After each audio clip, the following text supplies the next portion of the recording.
Hello everyone, welcome to the channel. I'm Emmanuel, I'm a 737 pilot and a member of PMDG's tech team.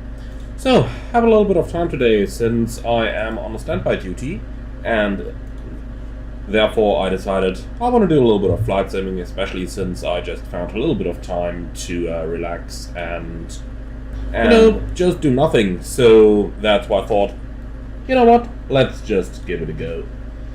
And in the end, when I'm flying already, why not share it with you guys as well?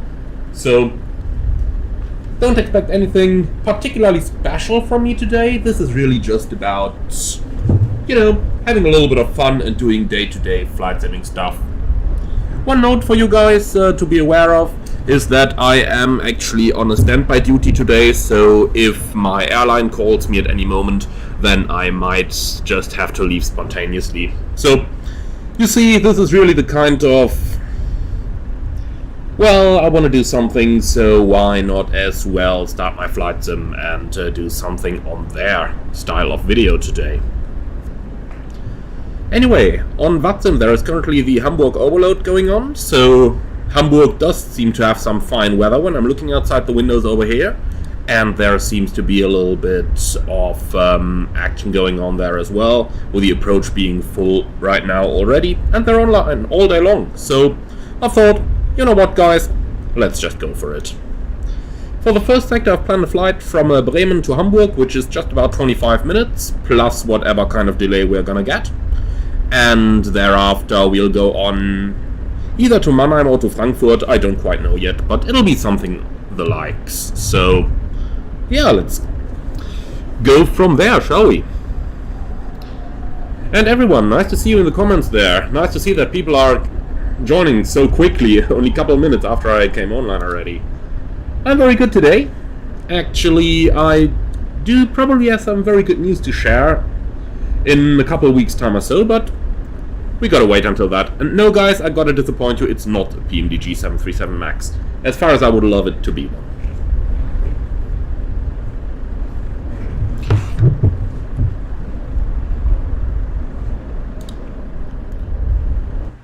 Right, let's fire our Hondajet up. Oral warning. Battery on. External power on. By the way, as I'm sure that some of you are going to mention it, yes, I am aware that the Cockspur Citation Mustang has just been released, and I actually bought it already, but I need to invest a little bit of time in learning it, which I am not really up to at the moment.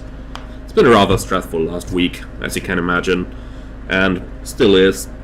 Just landed at like 1:30 this morning, okay. So we'll take it from there, huh?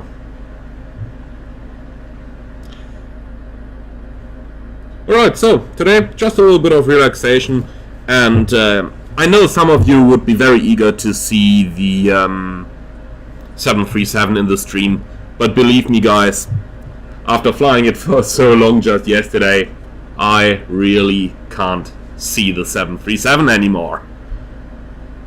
And Pilot TY, I mentioned that just a few days ago, Cessna Citation Mustang, also a very light jet, similar to the Hondajet, has been released.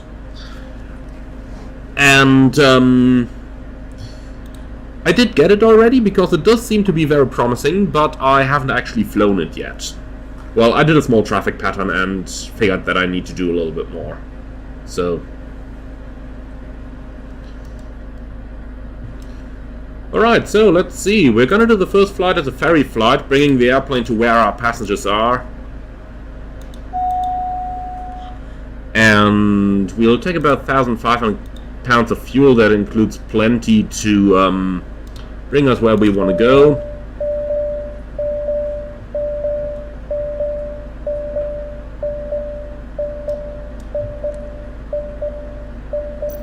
Actually, did I set my time correctly? Yeah.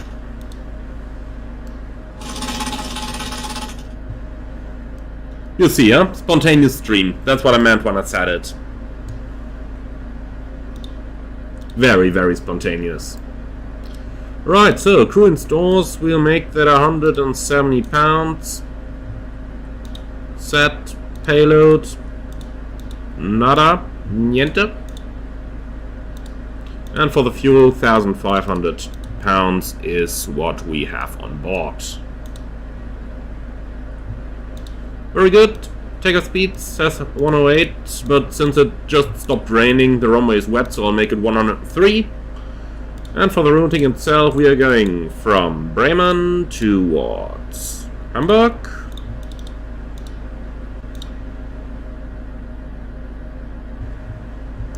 The current weather in Bremen tells us we have the wind 280 at 17, gusting 29. And showers of rain, thunderstorms in the vicinity, and recent thunderstorms. So, lovely weather up here in the north, especially for such an event today.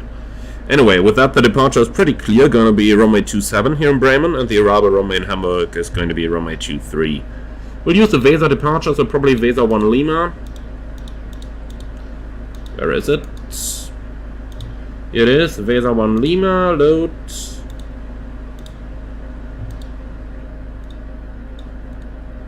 And then it's going to be Tango 903 towards Ripso. And the arrival is going to be the Ripso to Papa arrival, runway 23 in Hamburg. Oh, helps if you select the correct runway. Ripso to Papa and load. So that is pretty much it. I still got to figure out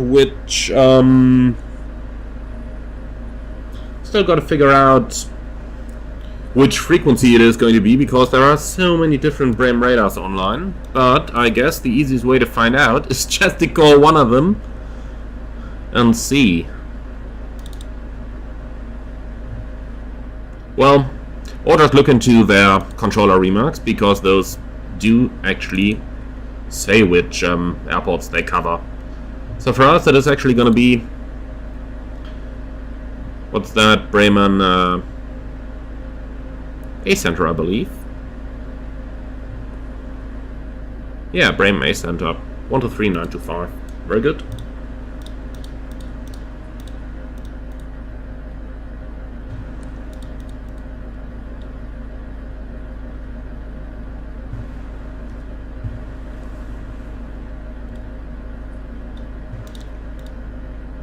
Oh, nope.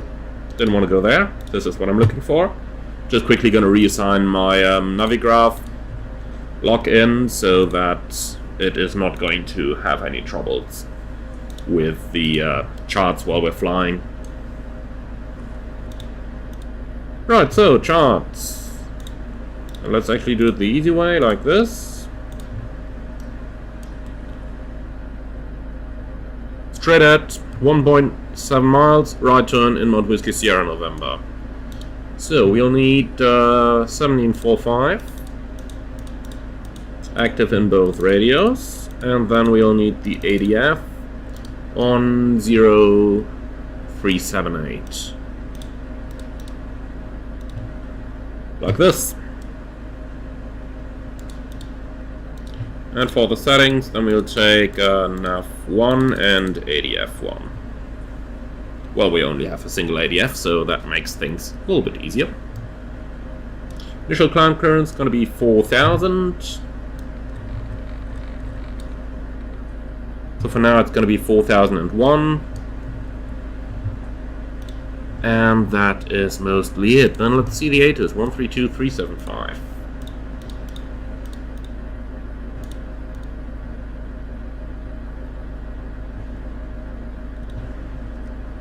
Okay, voice aid is not working, it seems, but doesn't matter. Information Juliet is on board, that's what we are looking for.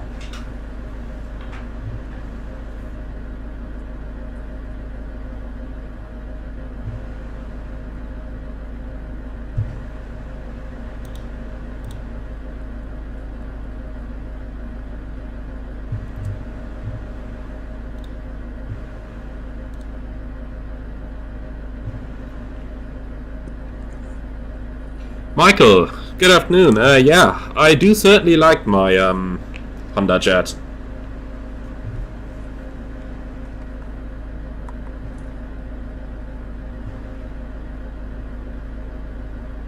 And Grandom, nice to see you here as well. Yeah, it's been a while. Well, not really, like only a couple of weeks, but nonetheless, it certainly feels like ages. So much has happened in the meantime, but we'll get to talk about that in a few moments later on. In the meantime, let's see if we can actually get an ATC clearance. 123925. Just want to be sure my radio setup works, so... Attacker 14 Charlie, descend yeah, flight it does. level 200. He's talking. Descend flight level 200, 14 Charlie. Attacker 4 Charlie, November 10.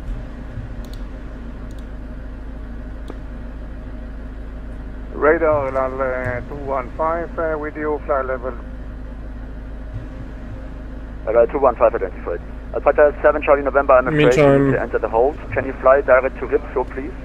Oh boy, they start holding already in Hamburg. Alpaca 7 Charlie, November. Why do I have a feeling we are once again gonna go into a hold? Level 1, But the fuel we uploaded includes half an hour extra.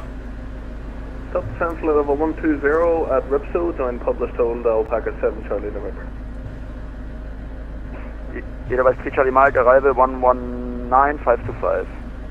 119525, Jeweils 3 Charlie Mike, thank you, bye. Attacker 14 Charlie, fly 360 orbit to the left. 360 to the left, Alpaca 14 Charlie. Bremen Radar, guten Nachmittag. Delta India Lima Charlie Sierra at Bremen Information. Juliet requests startup and clearance to Hamburg. Delta Charlie Sierra, Grüße, start approved Hamburg, Weser 1 Lima departure, climb altitude 4000 feet, squawk 1000. Cleared Hamburg, Weser 1 Lima, fly planned route, climb bus at 4000, squawk 1000, Delta Charlie Sierra. What is your position? Bremen stand 1-2. Pushback approved when ready face southeast if necessary. We won't need pushback, and we are ready for startup, Delta Charlie Sierra. Roger, start approved. Startup approved.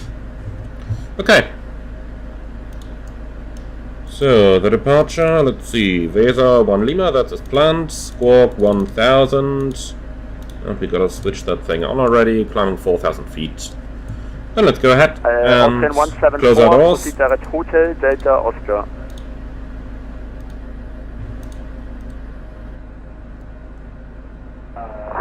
And the GPU can already go as well, that's fine.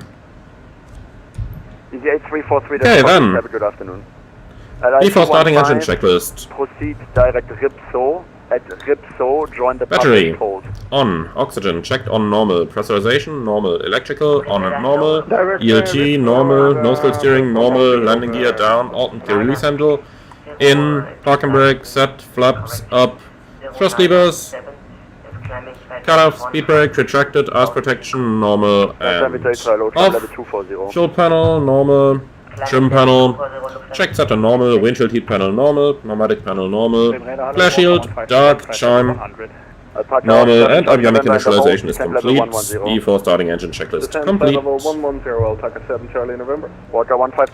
Quickly do a little preset in the autopilot.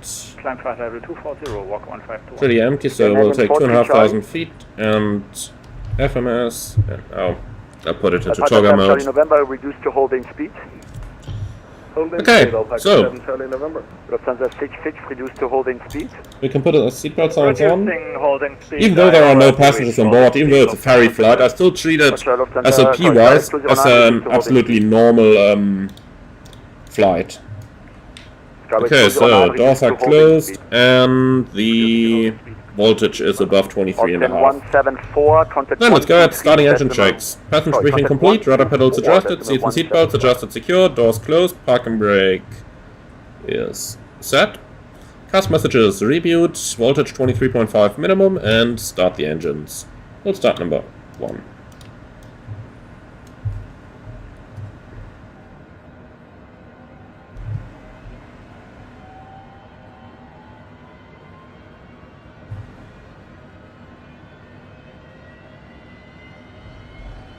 Generator, hello, Yoke 7406, inbound, Elzop, climbing 100, passing 74. Lufthansa 66, descent level 120. And start right engine. Descending flight level 120, Lufthansa success. Just in case I never mentioned it on any of my live streams, I do love the simplicity of the Hondajet. Contact 128, decimal 75. And yes, I believe I mentioned it a couple times. Sorry guys. Lufthansa 7 Victor X-Ray, contact 128.75. 128.75, danke für den Service. So we'll need this for the way out. And we have 2 good starts. Let's check the speed brake. Shows extended. And retract it again. Temperature is 15, we won't need anti-ice. Okay, complete the checklist. Engine instruments checked, engine anti-ice off, external power disconnect, and the flight control check. 128.75, Walker 1521. Apache 14 Charlie. 3 incorrect, before taxi checks. Wing anti-ice off, transponder code entered, flight ID confirmed, flight plan entered, left source FMS, altimeters 1001 set, flaps set for takeoff, speed brake check retracted, cabin signs on, and ready to go. Bremen, good afternoon, Lubeck 962, Hotel 75260.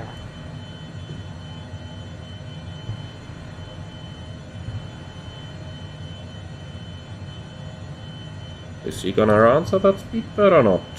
Steven 962 Hotel, hello, you identified. Reduce your speed to your minimum clean speed to avoid the holding. In the meantime, descend level 180. Descend flight level 180 and reduce the minimum clean speed to Lubeck 962 Hotel. LR 215, descend flight level 160. Descend flight level 160. Eurowing 7406, climb level 150. Flight level 150, Eurowing 740. Delta India Lima Charlie Sierra, request taxi. Delta Charlie Sierra, taxi Hotel Foxtrot to runway 27. Delta Charlie Sierra, taxi Hotel Foxtrot, runway 27. Okay, so we are clear on the left, and we are clear on the right. Park and brake is released, that's the before taxi check is complete, and then we can go. 706, contact 124.175. So, taxi straight out, left turn, and then via hotel onto Foxtrot to the runway 27.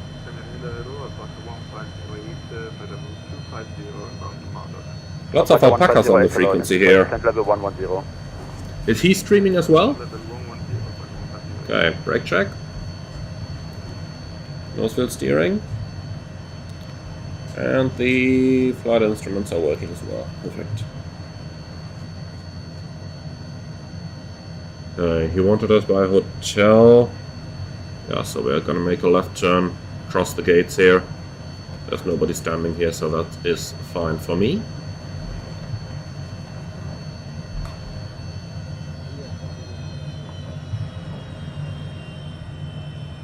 Nobody in the streets either. Then hotel should be the leftmost of those taxiways, so we'll go somewhere over here. 041 heavy, climb department 100 to Elstop. Viking 6401, hello, you identified. And that's hotel up here. Alpaca 7 Charlie November, you can leave the hold, turn right heading 080. Okay, taxi checklist, brakes checked, nose-wheel steering checked, flight instruments checked, taxi checklist complete. Eurowing 7406, higher climb in 2 minutes, crossing traffic above. Copy 740.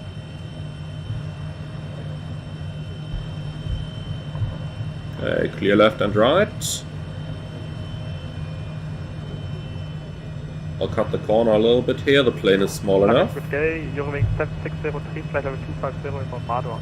Eurowing 7603 Bremen, hello, identified. Cleared Neudo to Papa. Okay, takeoff briefing. It's going to be a left-sea takeoff on runway 27. Flaps on the takeoff position, noise abatement, departure number 2. And the takeoff speed 103, 113, 122. Sit straight at 1.7 miles and a right-hand turn, climbing 4,000 feet inbound to Weser. And that's pretty much it. Any questions? Bye. Okay, before takeoff checklist. Flaps, set for takeoff, trims, set for takeoff, speed brake, retracted, gas messages, reviewed, navigation, set, flight guidance set, takeoff landing, data confirmed. Takeoff briefing complete, radar. Yeah, we'll definitely need our radar for the departure. Reduce now to holding. Let's do that when we're at the holding point. Airbus factory over here. Descend flight level 140, Eurowing 7406, climb level 250. 139 Band bearing maintaining level 240. Flight 250, Eurowing 740. Delta Charlie Sierra, when ready, 27 clear for takeoff, 280 degrees, 1 for knot. Delta Charlie Sierra, runway 27, clear for takeoff. Lufthansa 66, descend Okay. level 110. So, clear for takeoff, that's Descending flight level 110. nice and early, I like it. Whiting 6041, turn right, heading 290, further climb in 4 So, minutes. let's do it this way. Heading 290, roger. With their 1339, hello, And identified. this Cleared way. Rarup 2. With the working title being like halfway the default G3000, this one actually has the ability to use the... With their 1339, Let's call it cleared weather Rarup radar. 2 Papa arrival, descent level Yeah, we're 110. clear on the left and clear on the right. So, radar is on, ice protection off before takeoff checklist complete. Service 209, descent level 120. Timer 62 Hotel, descend flight level Start. 150, and at Ripso join the published hold. Ah, darn it, this is not a 737. I can't line it up like this. 262 Hotel, descend level 150, at Ripso join the published hold. Descend to level 150 and join the hold at Ripso as published in Bremen. Okay, let's go. Take off.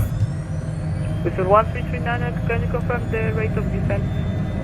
The rate of descent 2000 feet, the minute operator. Takeoff fuel set indications normal, 90 knots already. V1. 7406, Maastricht, Rotate. 134, decimal 7. Job any. You're up. Alpha 150, Northern freights. 119525. A little bit of gusts in here. Let's try to clear those as quickly as possible. 15, descent level 130.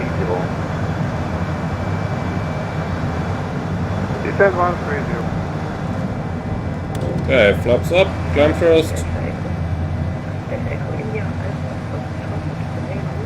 And we'll accelerate to 10 knots. So Delta Echo India Alpha Foxtrot Stadium.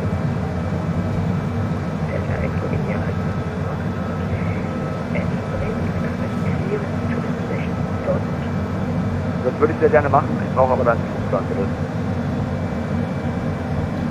Delta Charlie Sierra passing 2700. Zero wing 7603, rate of descent 2000 feet, the minute operator. 7603. Okay, 1 to go. Lufthansa 66, turn right, heading 050, leave the hold. Leaving the hold and turning right 050 for Lufthansa 66. Delta Charlie Sierra is identified almost 4000 feet. Climb flight level 110, which will be final level today. Delta Charlie Sierra, climb 110, final level. Okay, then. Viking 6041, turn Set. right, direct to 110 Hamburg, check. flight level 140. Level change to 10. With 109 Alpha, climb flight level 240. Climb first. Off the takeoff checklist. With their Landing gear 169, up, contact Jordan now core engaged, flaps 19, up, thrust levers MCT, flight guidance set, ice protection off, and the cabin signs are going to remain on after takeoff checklist Hotel complete. 620 to join Ripso to Papa. And Continue set right standards. turn to Delta Hotel 620 to join Ripso to Papa arrival for Lufthansa 66.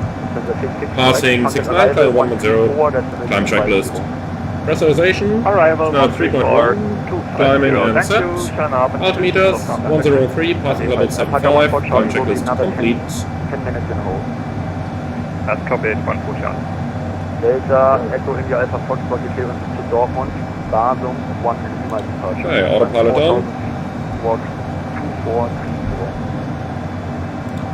And vertical speed 2000.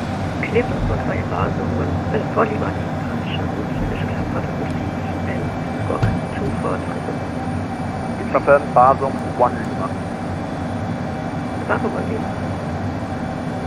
In Paramount, you will be So, Delta Alpha Foxtrot clearance,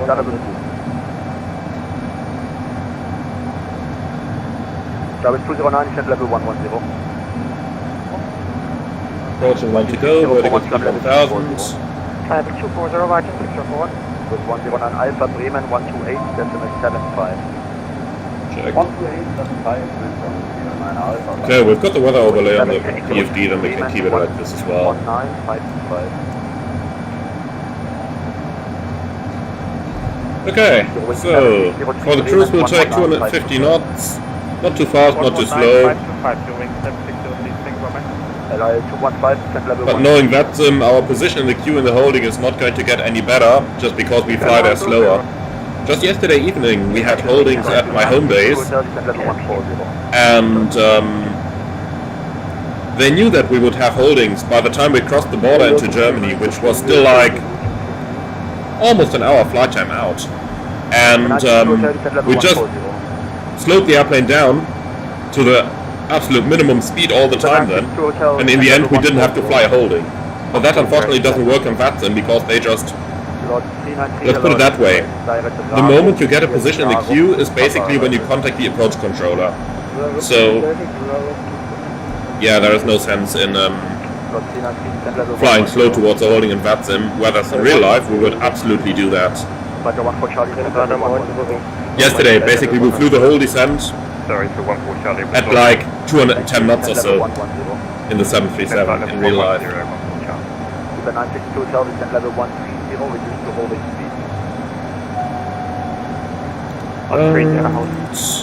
Ice protection active. Okay, well, I don't really see any reason for icing up here, so we'll let the system split automatics. Well, the Charlie Sierra at Ripso join the hold, and can we reduce holding speed already? Roger.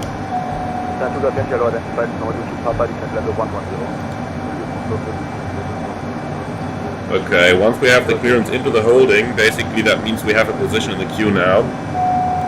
That's like my experience how VATSIM works, so let's slow down 200 knots then. Once we have our position in the queue, we don't need to raise the fuel by going quick. Flight level 3 knots, standing 260.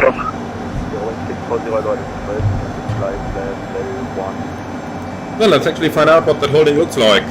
Charlie level 180, 600. There's a Charlie Sierra for the holding, I need you on a higher level, which is step 140.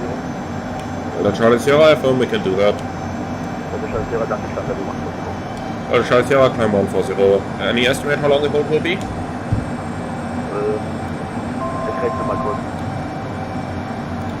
Alright, so vertical speed. I'll take things slow, just 1,000 feet a minute.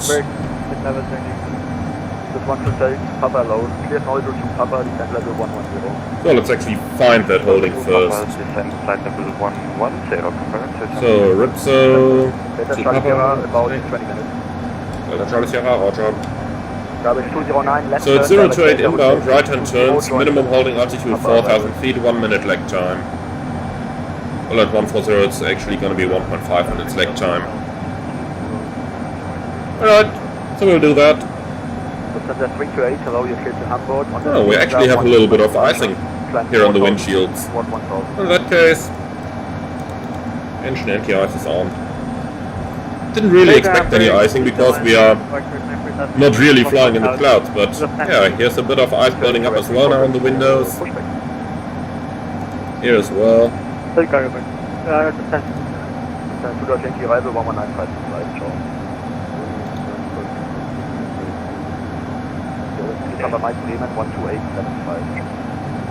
Bremen 128, decimal 75, super good,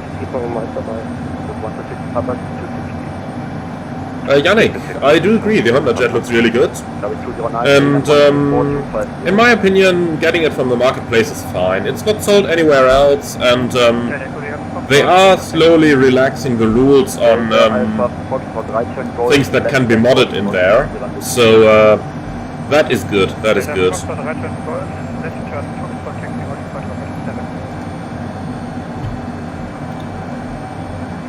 And Gabor, we departed Bremen and are going towards Hamburg, and thereafter we'll go either to Mannheim or to Frankfurt.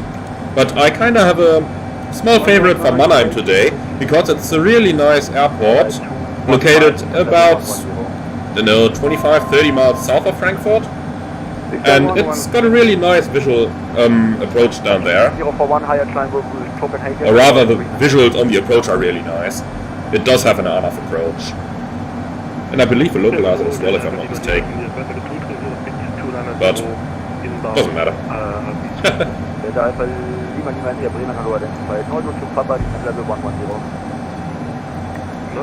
Alright, in the meantime, as we're still heading towards the holding, let's do the setup for the approach. We have triple 1.5 on the frequencies. 40 at the zip, so join the public. And 228 on the courses, well, that'll come later. And the minimum is going to be 243 feet. Confirm at the zip, so join the published code. 243, and it is barometric minimums. Enter. Right, we have 140, that's what he wanted for the holding. 328 pushes that proof, face south. Let's just take the proof. So for the approach briefing, it's going to be the Ripso arrival, Ripso to Papa for the runway 23 at Hamburg. Eventually, we'll probably fly the arrival down Arnhof and then receive radar vectors thereafter, so I do expect the radar vector final. The approach itself starts at, actually we don't even have it in yet, let's do that quickly. ILS 23 out of 657 nodes. Hello, 215, what is your speed? So the approach starts at Pisa, 3,000 feet, 3 degree glide path down to minimums of 243. Delta Charlie Sierra, descent level 130. Alpaca 1 for Charlie, you will be the next. Interesting, so they're just going up and down and doesn't matter. They're probably trying to fiddle us anywhere into the holding there right now. So let's give them a chance. We'll just go down to 130. In the end, it's just a ferry flight right now. We'll pick the passengers up in Hamburg and then take them down to Mannheim, I've just decided. So, I don't mind going up and down and up and down. So, here's the River Elbe, going into the North Sea. Basically, down the river is where we find Hamburg, so just over there, underneath the clouds, I guess. At the edge of that rainbow down there. This round of the hold, and then afterwards heading 230, descent flight level 80, Alpaca 14 Charlie. Alpaca 1 for Charlie, that is all correct. Contact 13425. Right, so, 134. quick holding briefing as well then. We have 028 inbound, that is almost what we have already. And I'll just go heading select, because the G3000 is currently not able to do holds by itself, so we'll have to do manual holdings. So it's a direct entry, 208 outbound. We've got quite a bit of wind there, which is almost thrust, so we'll have to compensate a little bit for that. And then at level 130 it's going to be 1 minute lag time. Check level 150. Sending 150, There's a Patron program which is set to takeoff, they went to 280 degrees 1 point.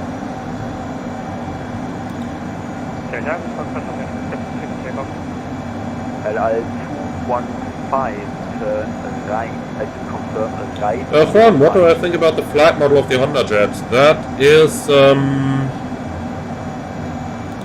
yeah, well, I like it.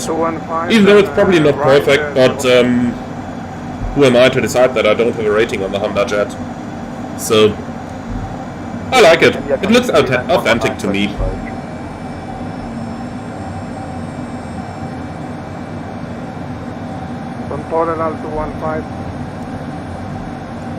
So let's see how good I can fly that manual holding here.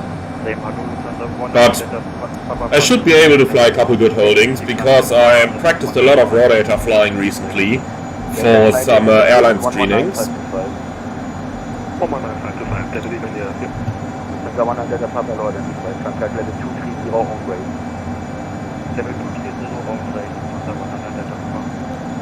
Boeing 640, descent level 140, reduced to holding speed. 140, reducing to holding speed, 0640.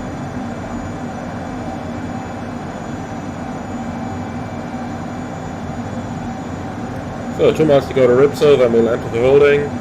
That's why I just went to heading select, because the plane would have started the turn right now, which I don't want. I wanted to overfly Ripso and then we'll start our turn. We'll have to get our help by the map here a little bit.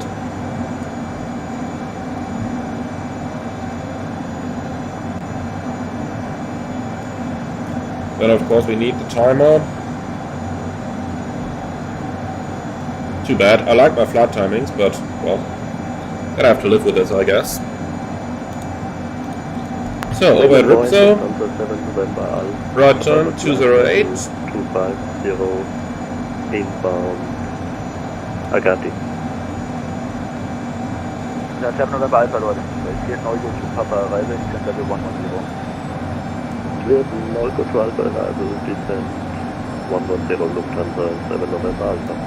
Ja, you said you cleared no go to Papa Arrival. And when we are wings level and passing a beam Ripso, then we'll start our timing for 1 minute.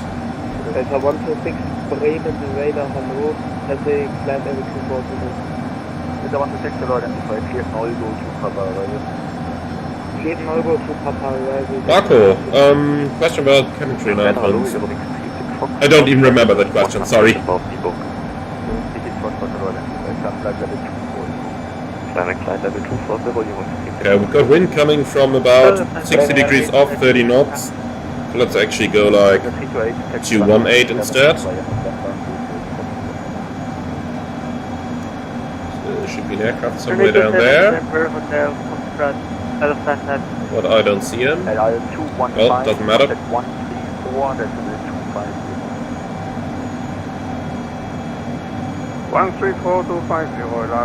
Okay, drift angle is something like 8 degrees or so. 218 should be a fine level, I guess. Okay, in the meantime, we do have a cruise checklist here. Altimeter set and systems monitor. Cruise checks complete. QH 103, Yoke 610. Okay then. When we're passing Ripso, so in a couple of moments. Right now, let's start the timing. Looking for 1 minute. 128, 75, and 100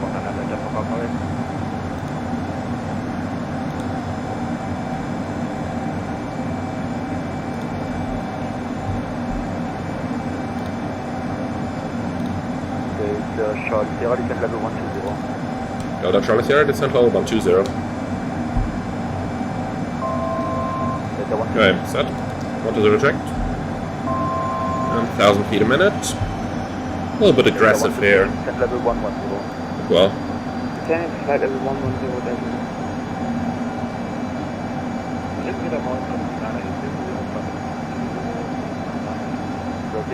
Leute. Weiter to Neuburg, clear Neuburg. so 50 seconds. Looking for 1 minute.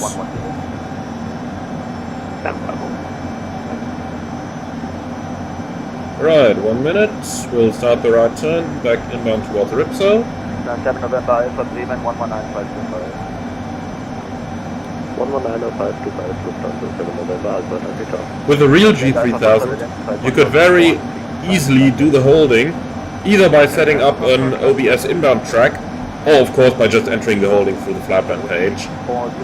But since we don't have that luxury, Flight level 130, Yoke 610.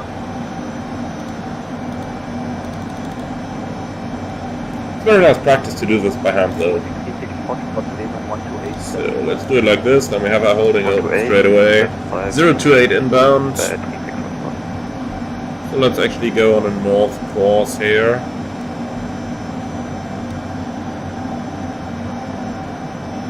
To intercept that inbound track towards Ripso again. You know, it looks to me like we've actually been blown off a little bit, more than I initially thought. 960 Hotel, left turn, direct Delta Hotel 620 to join Ripso to Papa. Yeah, looks like I underestimated the strength of the wind a little bit. It's a left turn to Delta Hotel 620 to join the Ripso to Papa radar. Looking at 028 inbound, so when Ripso is here on the line to 030, I'll start the right turn onto 028. It's confirmed Delta Hotel 620. 8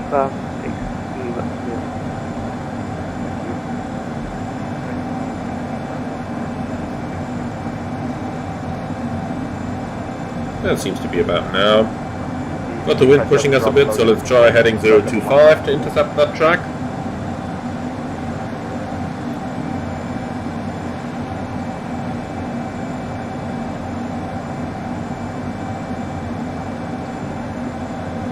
1 November Kilo, demonstration 134. Yep, that looks like a fairly nice 0 to 8 inbound. 16134, that's 70 demand 1 number Kilo today.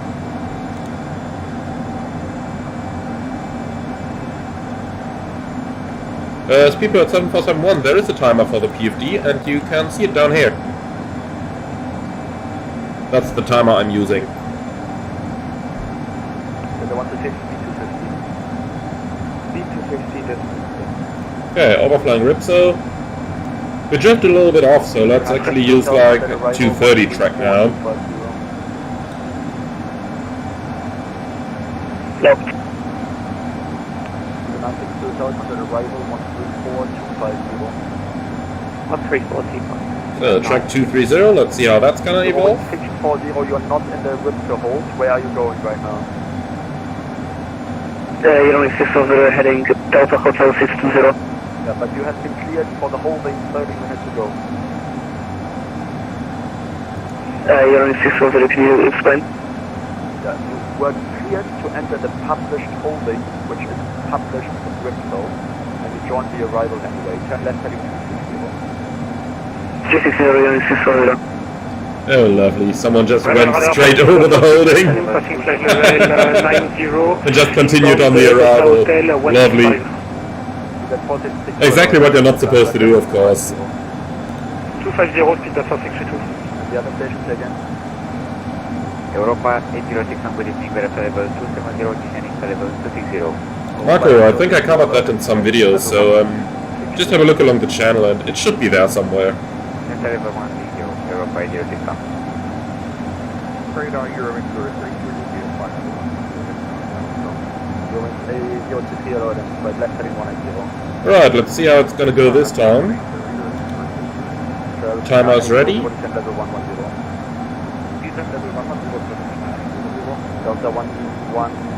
116, arrival 119. So once we beam Ripso, 119 at 525, Delta 116, ciao.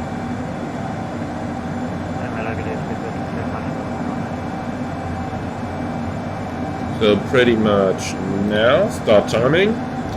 And due to the headwind this time we'll make it 1 minute and 5 seconds or something like that. Turn right heading 250.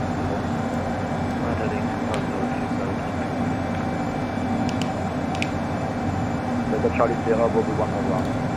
Delta Charlie Sierra. 35 Delta Bravo, reduce the holding speed.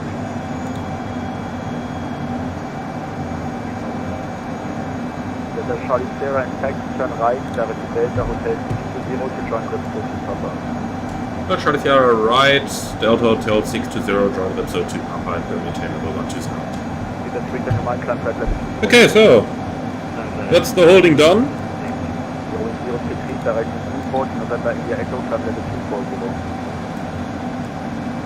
I'm just giving it heading select right now to get back onto the arrival because it's meant to be a right turn and I'm a bit afraid the airplane might do a left turn indeed. So Delta Hotel 620 should be somewhere up here. Here it is. Direct, activate. Now what I always do when I'm flying with the working title G3000 is I'm now using FMS mode, so navigation mode, in order to steer into the direction of the direct, but since it can't calculate the curvature of the turn, Charlie Sierra, descend level 110, 134250, ciao.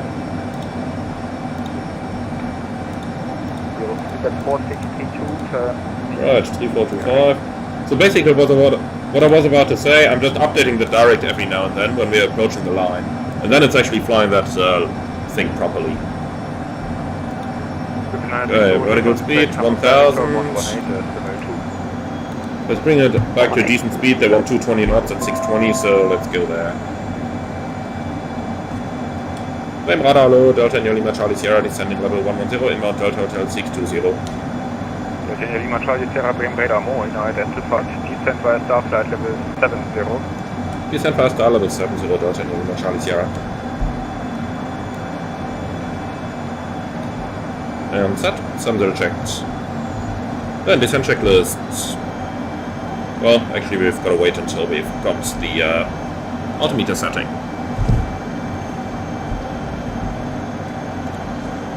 So for now, continue on the star, so let's bring that out a little bit, and that's something like this. A little bit of weather along the arrival here, but that should be fine. I guess we'll probably just fly straight around it, will we? It's this one, I guess. Oh well, actually if we do the right turn here, it might take us into it. Might just take a heading to avoid that.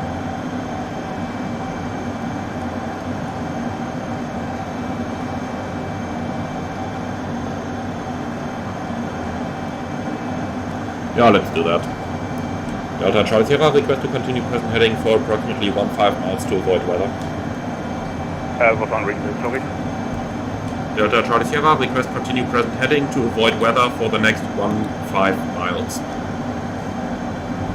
Delta Charlie Sierra, roger, continue present heading, report clear. Present heading, Wilco, Delta Charlie Sierra.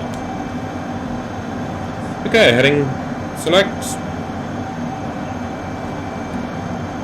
That must be interesting for the controllers when they have this kind of weather during the Hamburg Overload event. The airspace is really full and now people start avoiding weather.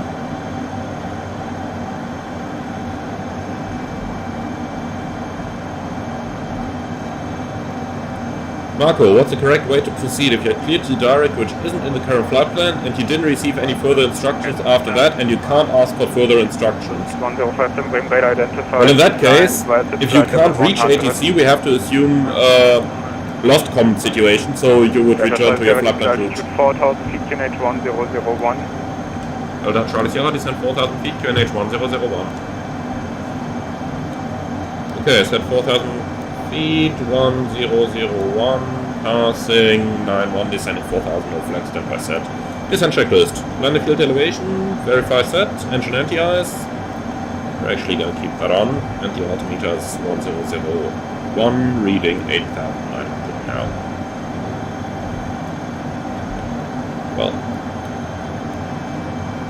good thing we did that, because now they're reading. Now they're on 1001, passing 860 now. Delta Bravo, Bremen, Moin, Descent checklist complete. Descent via staff, flight level 70. We'll just fly around this one, then we'll tell him clear of weather.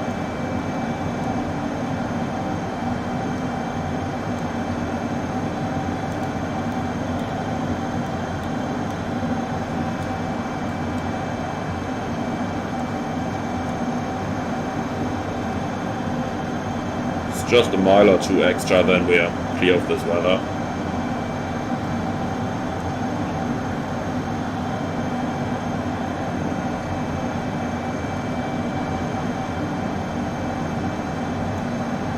Europa 806 on the evening, flight level 140, descending flight level 110.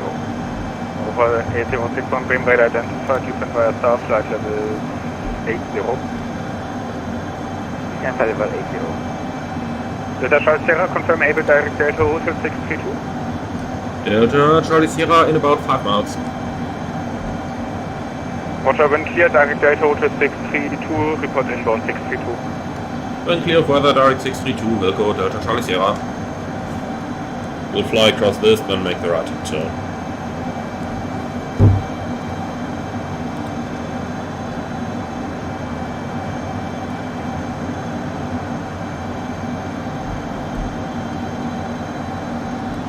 And Marco, if you're getting into the situation that you're still on his frequency and everything works and you fly over the waypoint, then you've just messed something up before. So that situation shouldn't happen. And no, you return to the planned route. You don't just fly somewhere you like to go. But that's a typical theoretical VATSIM situation. Like, these things we don't even think about in real life. If they give you a direct to somewhere that's not on your route, then you're working that out with him where to go next, long before you even get to the waypoint. So that situation, well, almost can't happen. Delta Charlie Sierra, inbound 632. Delta Charlie Sierra, contact Hamburg Director 118 decimal 2. 118 decimal 2, Delta Charlie Sierra, tschüss. Die 35 Delta Bravo. Hamburg Director, schönen guten Tag, Delta India Lima Charlie Sierra. Delta India Lima Charlie Sierra direct. This is 126 Papa, speed 200. Speed 200, 6 Papa. So, speed limit is still 220 for all those waypoints. 126,850. Let's go 500 feet a minute. 7 November Alpha to left heading 0. No sense to go down that early.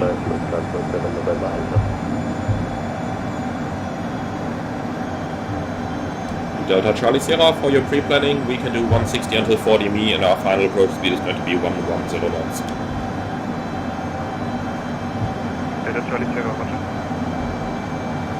I always like to tell them when it's this full, because they will put somebody with minimum spacing just behind us. And it is really nasty for a controller if the business jet just reduced to somewhere around 100 knots, and then the A320 behind them is going right into them.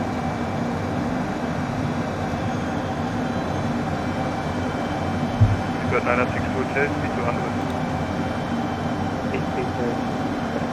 Yeah, Marco, if that happens all the time to you in VATSIM, then just ask them when they give you the original direct already, confirm routing after that waypoint. So then the controller should tell you straight away when they give you the direct to an off-route waypoint where you shall go after that. 126 Papa Tower, 126,850, cheers. 2689, 26 Papa Tower.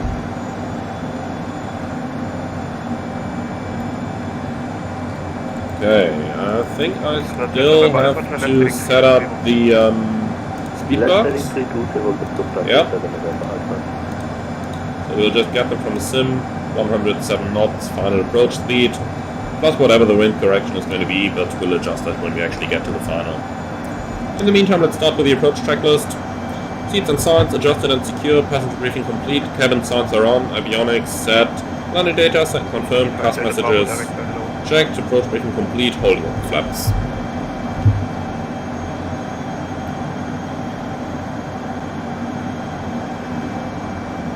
Got 962 hotel, speed 170 knots, 105 miles. So according to the chart, we are going to make our base turn. Speed 170 knots, 105 miles.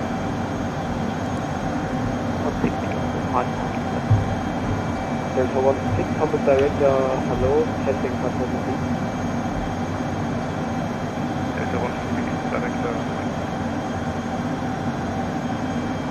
Delta Alpha Lima, Lima India, speed 190. 6 degrees, IMC, and yours is on.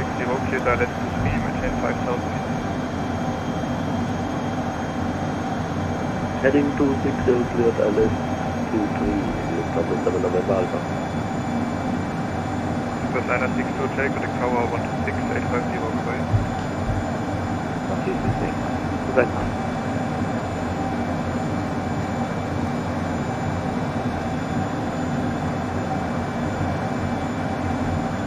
Delta India Lima Charlie Sierra, turn right heading 140.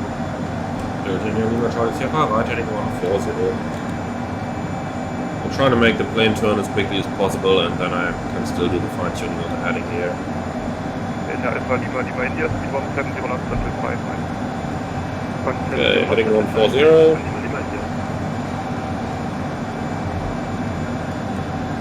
And if on a radar vector anyway, then active enough, lock 1, island, India Hotel Hotel Whiskey, looks correct.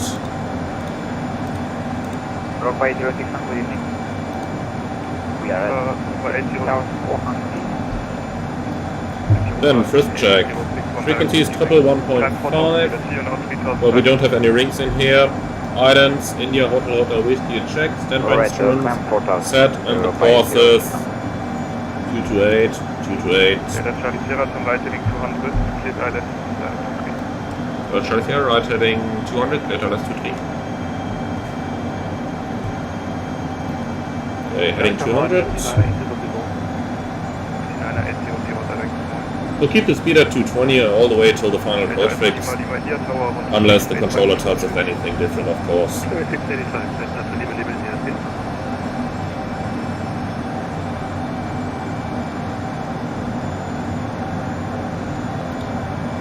Okay, localizer capture. on the heading 228Z.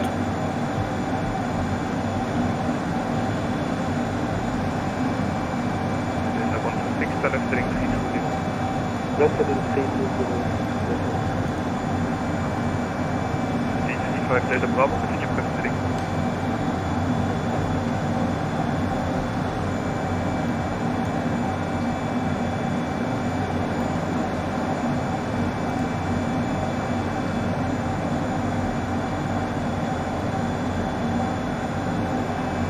Okay, let's see, we're cleared for the approach.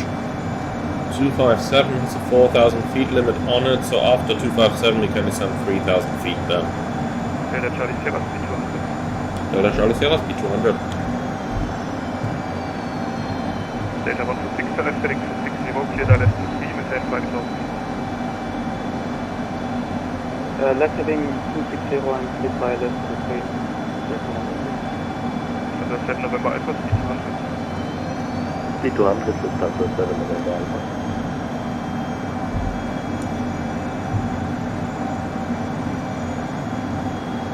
D35 Delta Bravo, zum right heading 140. Gravity 9R800 to left for 5 degrees. Left 5 degrees. Pilot TY, would I say this is the best business jet right now? I need to do a little bit more flying in the Citation Mustang before I would want to comment on that. And of course, with the BBJ out there, the answer is obviously no. But if we disregard the BBJ, then I would say yes, this is currently the best business jet. At least in the payware market. Of course, in the freeware, we still have the working title CJ4. Speed from 77 knots until 5 miles, Lufthansa 7 November Alpha. Okay, passing 657, so we can descend altitude 3,000 feet now. Let's do 500 feet a minute.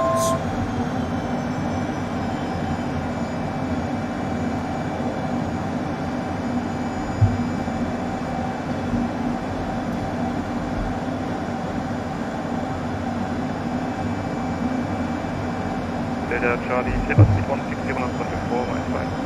Delta Charlie Sierra, speed 160 until 4 miles. Sunset November Alpha Tower, 126,850. 126,850. Well, let's hope the plane a bit flaps approach. D35 Delta Bravo, zum right heading 260. Clear left to 3, maintain 4,000 feet. And that completes the approach checklist as well. Over 8061, continue press heading. Continue press heading, Europa 8061.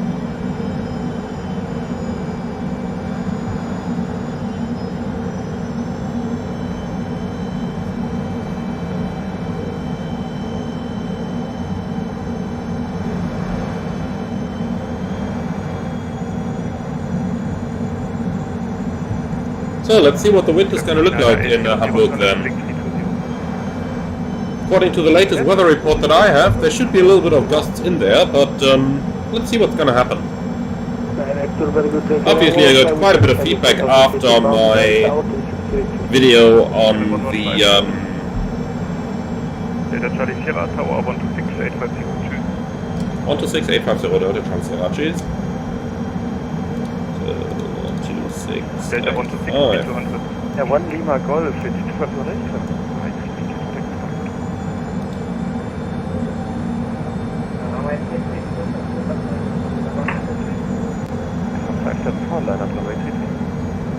Liner 333 from 574.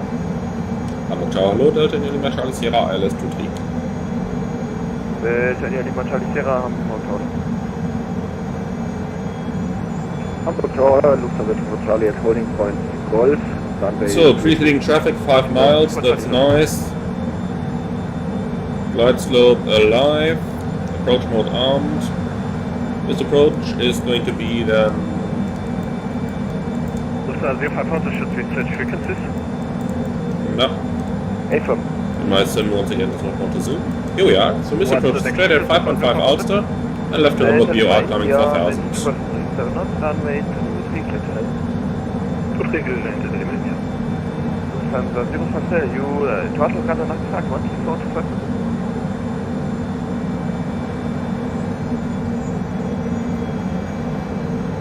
Last look capture. 4,000 feet set.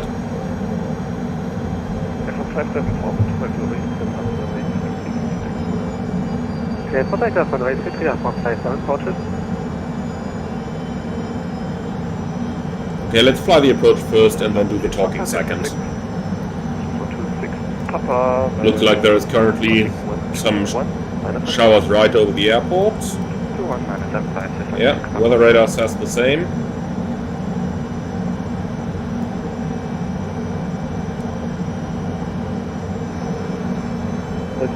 Hamburg Tower, hello, established island. And because you guys love it so much, let's do a quick outside view as well. That is quite a bit of weather for sure Line up runway. that we're flying into here. Lufthansa 2 705 mit 250 7 knots. But it really looks stunning, doesn't it? Runway 23, clear to land, Lufthansa 705. Especially love it how the showers reach the bottom, the ground here.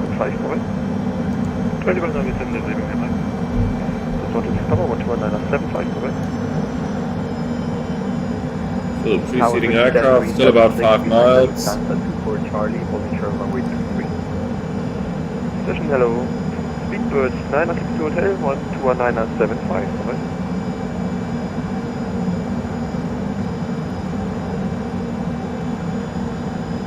The airport might actually be IMC looking at this, because this is quite a... Yeah, this is not a very good visibility in here, let's put it that way. Can't even see the ground in front, so... You know what, let's start our speed reduction now. Get down.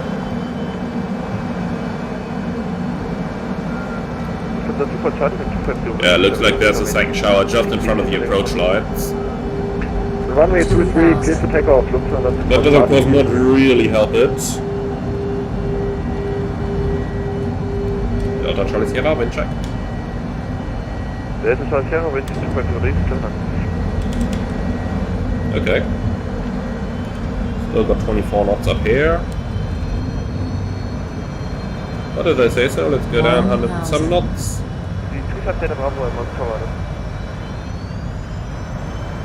Okay, before landing checklist. Landing gear down, speed brake retracted, flaps, landing, airspeed VREF, and holding at autopilot yaw damper. I'll just keep the autopilot on for now. Runway 23, clear to land, Delta Charlie Sierra.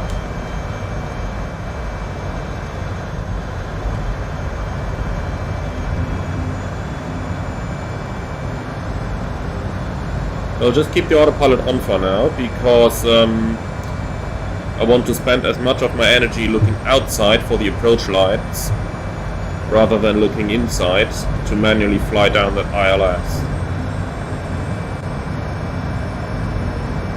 By the way, it looks like the guy behind me is going to go around. He's so close already.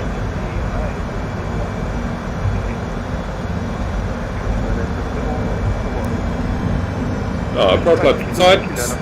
400. Okay, autopilot disconnect, yaw damper off, landing checklist complete.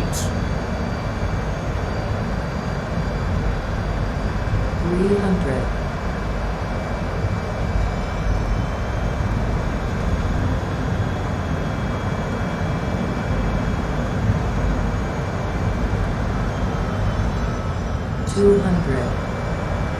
Minimums. Continue. On the puppies. 100. Yeah, a little bit of weather here.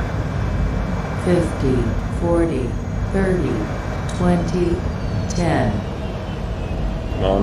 5. And put down.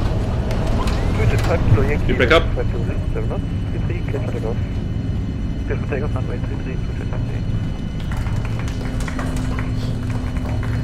Hondajet 376. Line up runway 32. Line up runway 3. Jet 376. Delta 126, wind 250 east, 7 knots, runway 2, clear to land.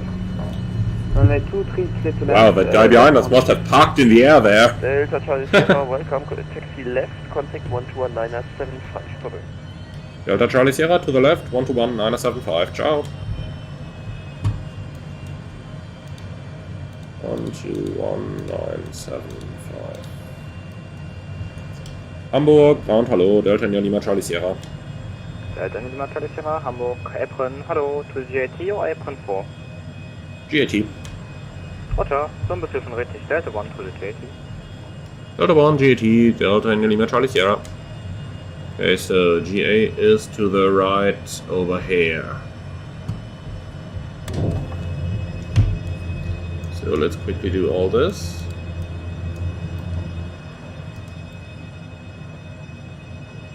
No, we don't fit in here, we'll take the next one. Apron 2 then. Okay, so let's do the after landing checklist. Cabin signs on, engine anti-ice off, speed brake retracted, flaps up, trim, and here we go.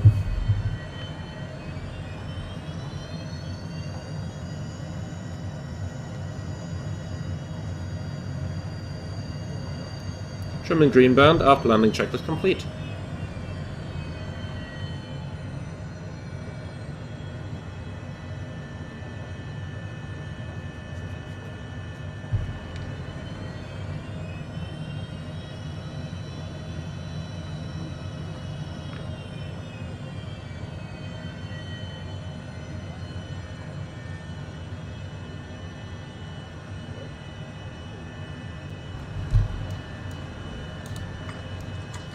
Okay, parking brake set, let's shut it down then.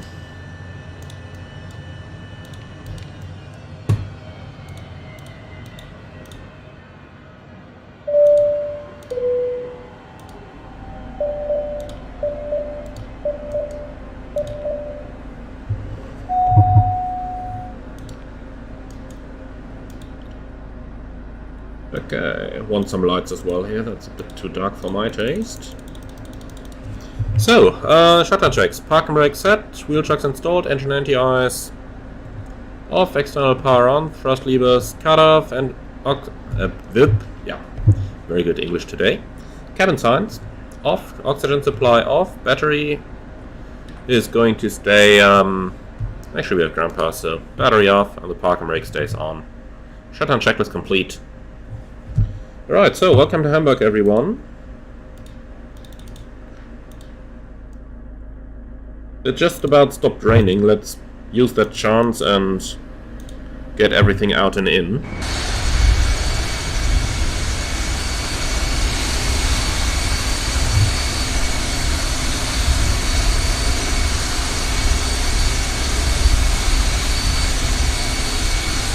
Right, so that was interesting landing definitely.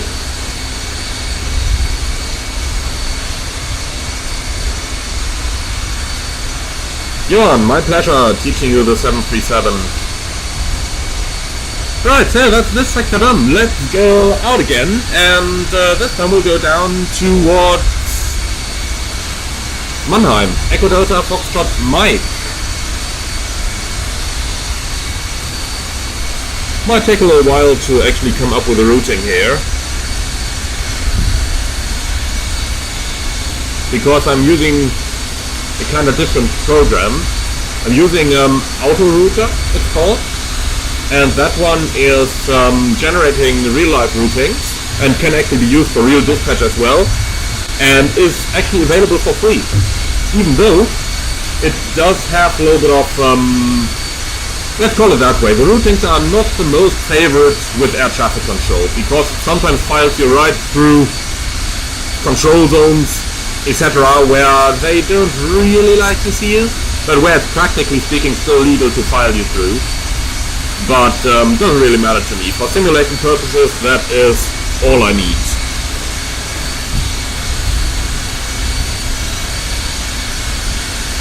Actually, apparently, SimBrief has a valid routing for this route. Okay? Well, if that's the case, we'll take it.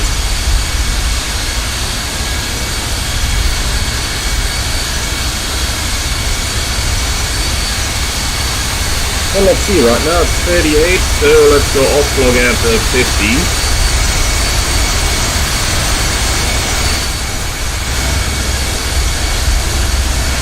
And I need a little bit of silence. That's better.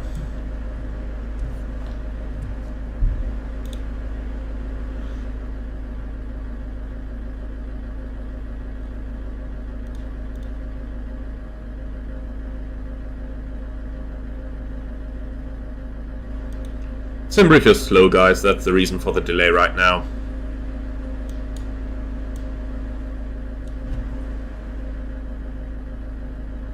Johan, I haven't tried FSLTL yet, but I am going to try it eventually. I just need to find a little bit of time because I didn't have any in the last couple of days.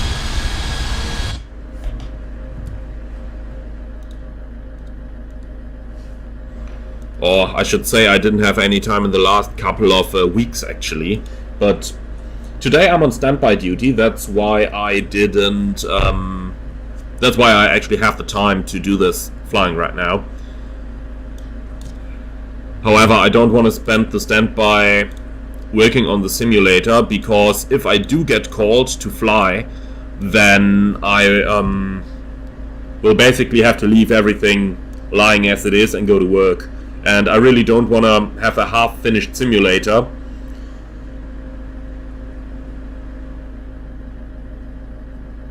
So what I'm actually afraid of here is having like a half-finished flight simulator that is, yeah, where I basically have to pick up where I left off in like 3 days' time. And I don't want to risk that, therefore I'm gonna take care of that on my next couple of off days. But for the time being, I'll just leave it as it is. And after all, the Alpha India Group models aren't that bad, are they? So I'm rather happy with them. So I don't have that immediate urge to replace them either.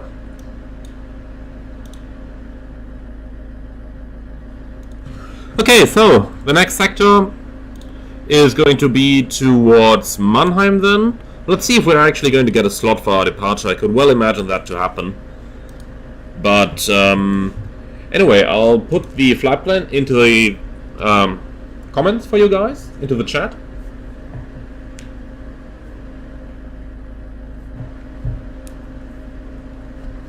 So that you can have a look if you want to follow along.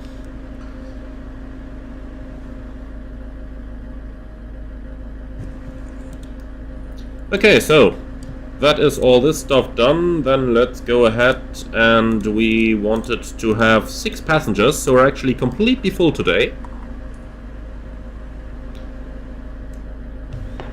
They will probably have brought a couple of bags as well. Let's find out. Supposed to have a zero fuel weight 8.7. Yeah, they brought quite a couple of bags. So 8.7. Scheduled fuel is 1,400. Let's take a little bit extra, so make that 1,600. So go to initialization, weight and fuel. That remains. Payload. We now have 6 passengers on board, with a cargo of like 200 pounds, if I'm not mistaken. A little bit more. 300 pounds, that zero fuel weight matches roundabout. Oops. Fuel, we take 1,600.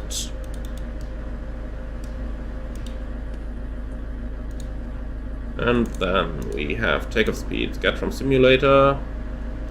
Yeah, runway is wet. I'll make it 105 for the V1. And set. That is perfect. Okay, so flight plan. Delete. Yes. And then we're going from Echo Delta Delta Hotel towards Echo Delta Foxtrot Mike. Mannheim City Airport. Departure runway is going to be 33. And it'll be the Ideco 6 Golf departure. Let's find that one. Here it is, Ideco 6 Golf, runway 33, load. November 850 Abumo.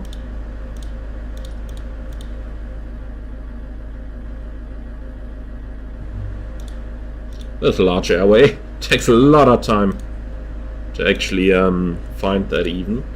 So Zulu 41.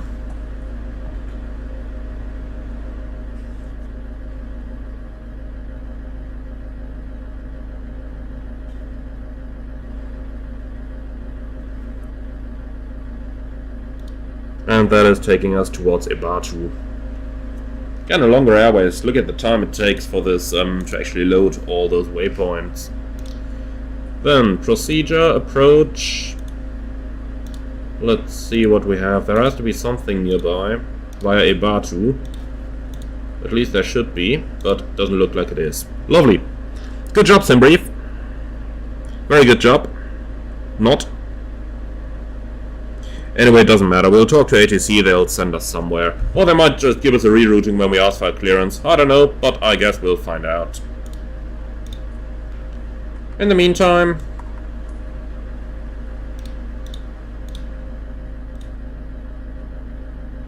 do we have charts? Looks like we have to do this manually. Decor. Here we have charts. So what does it say in here? Speed max 250, and we might actually just do that, even though the standard speed for the Hondajet is usually 210. It can go 250, that makes it a little bit more streamlined with all the airliners flying around us. Initial to 5,000. 5,001. And then we have everything set. Okay, perfect.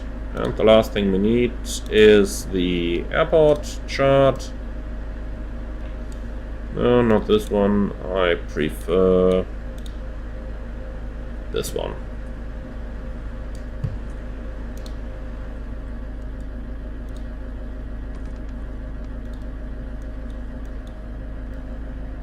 Okay.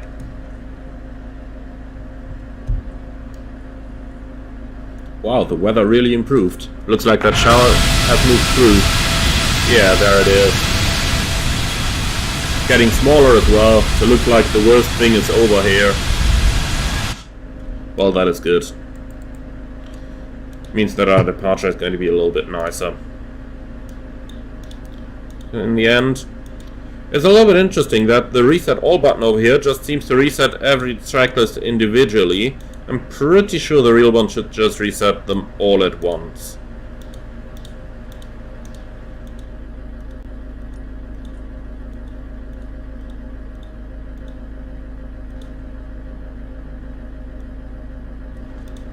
Okay, then. Let's actually close up and get our IFR clearance.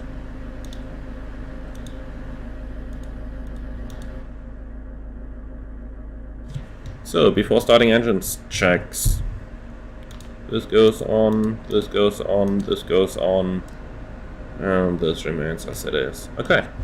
Battery on, oxygen checked on normal, pressurization normal, electrical on and normal, ELT normal, nose wheel steering normal, landing gear down, outlet gear release handle stilled, parking brake set, flaps up, thrust lever, cutoff, speed brake, retracted, ice protection normal and off, fuel panel normal, trim panel checked set normal, windshield heat panel normal, pneumatic panel normal, glass shield dark, chime normal, avionic initialization complete, before starting engines checklist complete.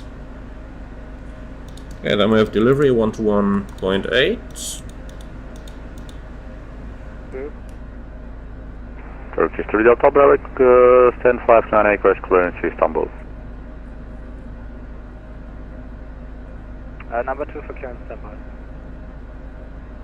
Hamburg delivery hello, Delta India Lima Charlie Sierra, information November, request startup. Number 3 for clearance today. Number 3, Hamburg, lovely. I'll send you a PDC a few minutes ago. Did you receive it? Well, I just wanted to send you an answer, but do you still want it? Looks like it's gonna take a little time here then. Let's say again, please, for Ryanair 239.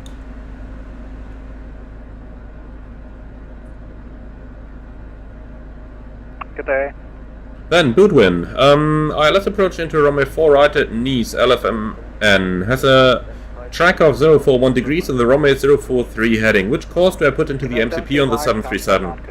Always the course that's on the chart, so 041.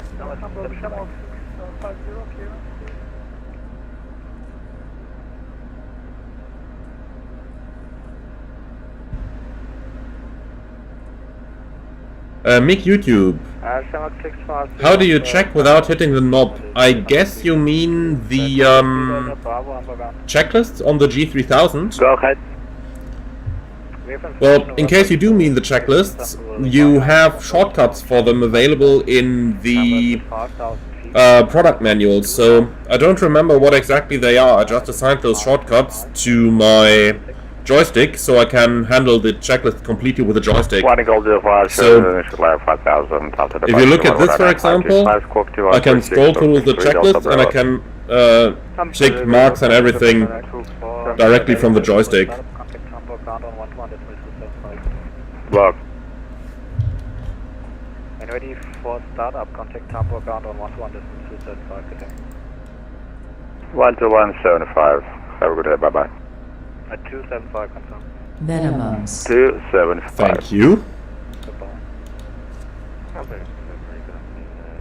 Speed of 301, see with you on some to mission event, get all this. Welcome to my list in number 3. Welcome to the list, you're number 3. Lovely. Who does it? Did I miss? Lufthansa 792. Actually missed you, yes. If you called in before the other ones, Yeah, Yannick, you name it. Number 3 is like a formula way of saying nobody cares about you, stand by. After passing 2000, contact ground radar frequency 119er. Then Boudwin, one more on the 737. How do you know your autopilot is in approach mode? How can you verify this? Well, it depends on if you mean the approach mode of VNAV, because that would be the first thing coming to my mind here. But I guess you, well, let's start a different way. Of course, you have the approach mode that's going to arm either Volog and glide slope or final approach course and glide path. So for those, just look at the FMA. They will always tell you exactly what's going on. And for VNAV itself, yeah, there are. Let's do that the easy way. Basically, as soon as the first flap setting is out, they should be in approach mode. It's probably the easiest way doing this. 72 Mike, information November was correct, cleared Klagenfurt, via Hamburg One Golf departure. Oh, hello to Japan. Yeah, I do love the Hondajet as well. Very nice development you guys have done there. 119.525 and score 1000.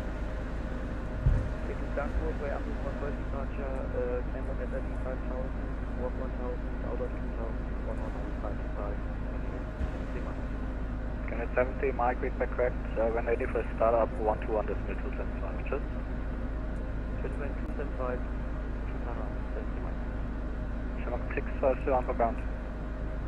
So that Shamrock definitely called after me. Information November, correct, clear Dublin via... Looks like we have to kick his back again. He must have forgotten about us. After passing 2000, contact terminator frequency 134 decimal 250 and score 2052.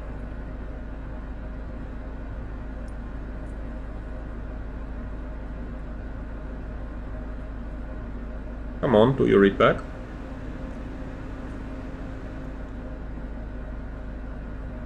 Clear to Dublin departing straight on the listed Sierra November 4 Golf, initial climb back Dublin, departure 134250, squawk 2050, Shamrock 650. Shamrock 650, read back correct, when ready for the startup, contact Hamburg ground on 121.275. Startup 121.275, thank you very much. So now should be my turn. Let's see if he remembers. Sleeper Diesel 12 Hamburg ground. He doesn't. Well, next time I'm gonna ask him. Matt, does the Hondajet have an auto throttle? Sort of. It has a cruise speed control, they call it. So basically you set a thrust that corresponds to around about the cruise thrust, then you hit the CSC button and then it's going to maintain the speed by slightly varying its speed. There is no one on the 61-1275 for pushback. And flight radar, yes, I am going to try it. Actually, I got it already, but need a little bit of time to get familiar with it. I was on this frequency, there is no one there. Well, there's one, but you would be number at least 11 for pushback here, so please be patient. Delta India Lima Charlie Sierra. Oh wait, 121.70.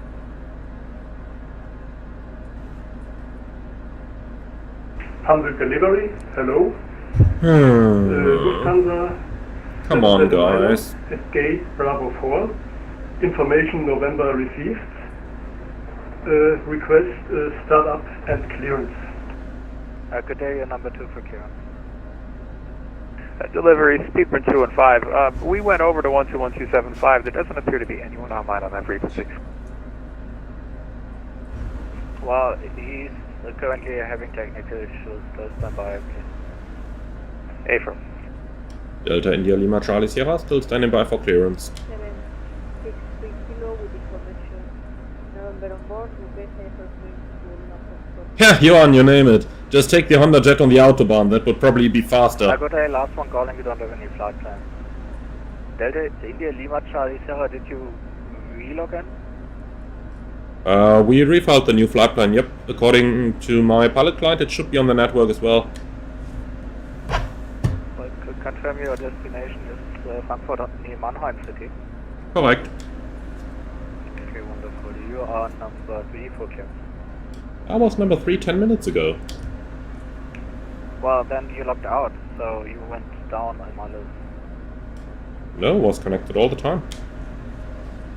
Ich hab dich sogar mal nicht mehr gefunden. Aber ich gebe dir gleich gerne die Clearance. Also wenn ich schon höre, dass der Pushback Nummer 11 ist, dann kann ich auch gerne im VFA Departure und einen Pickup machen, wenn es schneller gehen sollte. Ja, wenn So. du möchtest. Würde das denn schneller gehen? Also würde das denn schneller gehen oder wäre ich trotzdem Nummer 20 für einen Pushback? Just doing it in German, guys. I'll translate for you in a second. Ich mein Versuch. Jo, sag mir was. Also ich kann IFA, VFA, wie du möchtest. I'm just discussing with the delivery controller if it might be faster just to make a VFA departure and do an IFA pickup rather than You're on my clearance list, yes? waiting for number 20, waiting to be number 20 for the pushback clearance, because that would surely mean another 45 minutes. And I'm really not too interested in that. We're cleared. Initial climb 5000, contact Bremen after 2000, 13470, squawk 2527. Speedman 3012, we back track set. Try to call ground when you're ready for... Johan, see you around. And Flatterer, PMDG is working, that's all I can say. 275. 275. 302, cheers. Have a good day. Hamburg delivery, Lufthansa 779er. Okay, looks like the delivery controller doesn't really care, so I can't be bothered. Let's go back to ground, we'll do the departure VFR, and I just don't care. Then we'll do an IFA pickup. Aber wenn du dich so jetzt irgendwie reinwirkst, obwohl du schon auf meiner Liste bist. Entschuldigung, das habe ich eben nicht verstanden. Dann, Entschuldigung. Böser Mensch. Lufthansa 779er, information November, correct. You need an odd flight level, so an even flight level of course direction west. Would you prefer 300? Come on, guys. My patience very slowly starts to run out. Please, and speak a little bit slowly. No, don't repeat. The phrase is say again. November is correct. Cleared to Köln via Deco 6 Golf departure, planned route. Climber is at 5,000 feet. After passing 2,000, contact radar frequency 134.250. Final flight level is 300 and squawk 1000.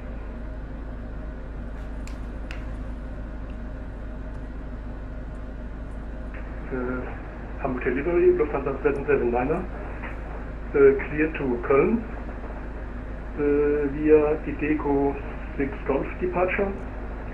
Initial climb 5,000, squawk 1,000. After passing 2,000, contact radar. Yeah, Crimson Ghost, Frankfurt taxi time flashback. Sorry, could you please repeat? Mukwe Mama, could you please do the split screen as well when you depart? You mean on the navigation display, or could you clarify that? Ich hab's dir mal runtergeschrieben. Okay, dankeschön. And Delta Charlie Sierra, just confirm now, could you find out if the VFR departure would accelerate things, or if we should wait for the IFR? Ja, ich bin doch nicht hier dein Calculator, das musst du entscheiden. Ja, im Endeffekt möchte ich nur wissen, was für einen Slot ich habe, wenn ich IFR gehe. Der Rest ist mir egal.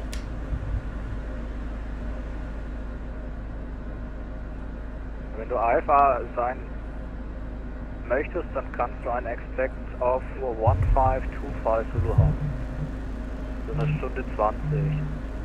Delta Charlie Sierra, Roger, request startup for VFR departure towards Mannheim, 6 persons on board via Charlie. Ja, das ist bei mir falsch, dann willst du die 121975. Tschüss. 121975. Man, what a nice guy. Like, he told me earlier like he would find out, and God, lovely. I'm on ground, hello, Delta India Lima Charlie Sierra. Delta India Lima Charlie Sierra, Hamburg Bremen. Delta India Lima Charlie Sierra, Hondajet, 6 persons, VFR, departure towards Mannheim via Charlie, request startup. Charlie Sierra, startup approved, QNH 1001, runway 3323. Delta Charlie Sierra, QNH 1001, runways 23 and 33, and confirm we can expect 33 for departure, startup approved. Delta Sierra, Semper for Z, exhaust power. Roger. Okay, so, well, we've got our startup clearance. That's all I wanted. And we'll go VFR then. I don't mind then. We'll go VFR and do an IFR pickup with a departure controller. If that accelerates things, because I really can't be bothered, as he just said, an hour and 25 minutes slot.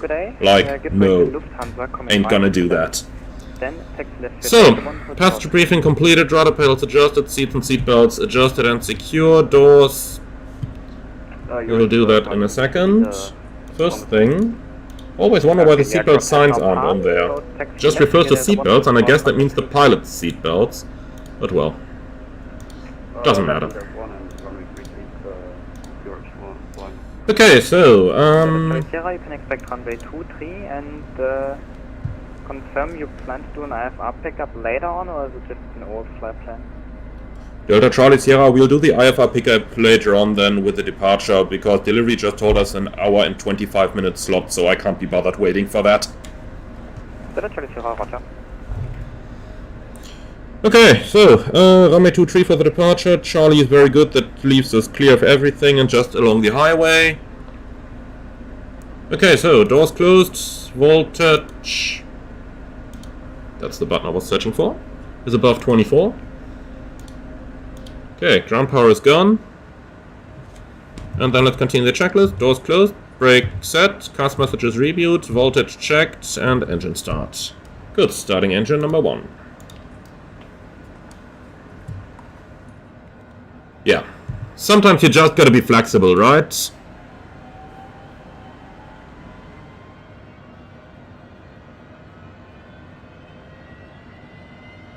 Viking 305.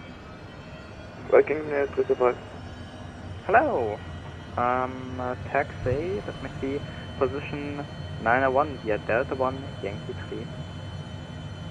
Position okay, and then starting in right engine. And regarding the comments, yes, exactly. I can split the screen and I'm going to, well, yeah, I am going to do that for the departure. Push straight, push is approved, back taxi to the right. Push back approved, straight push and expecting taxi to the right, player 428. And Mokoi Mama, relax a little on the comments there. I'm still trying to fly that plane, and, you know, I'm not sitting here as support. I'm primarily sitting here to fly the plane. And Yannick, yeah, that's exactly the kind of reaction you gotta do there. I mean, our 26th slot, if I can avoid that by any means, I'm going to avoid it. Especially if it's for nothing. Like, if I want to wait for slots, then I can also just go to work and do some real flying. Okay, so, anti-ice can stay off. Speed brakes checked. Let's complete the checklist. Engine instruments checked, engine anti-ice off, external power disconnect, flight controls free and correct. Before taxi checks, wing anti-ice normal and off, transponder code 7000 entered, flight ID confirmed, flight plan entered, nav source, FMS.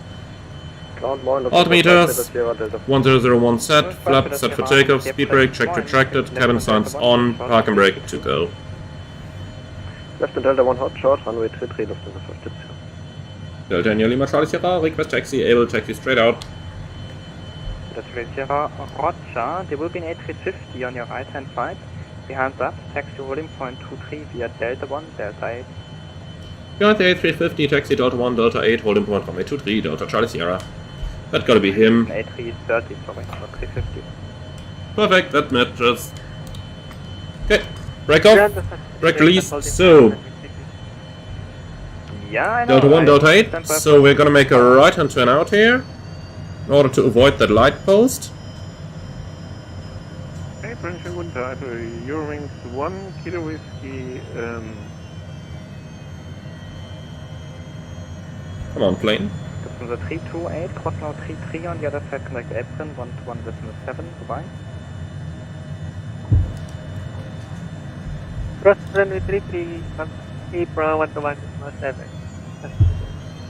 Eurowings 400, same for you, cross 33 on the other side, contact apron, 121.7, bye-bye.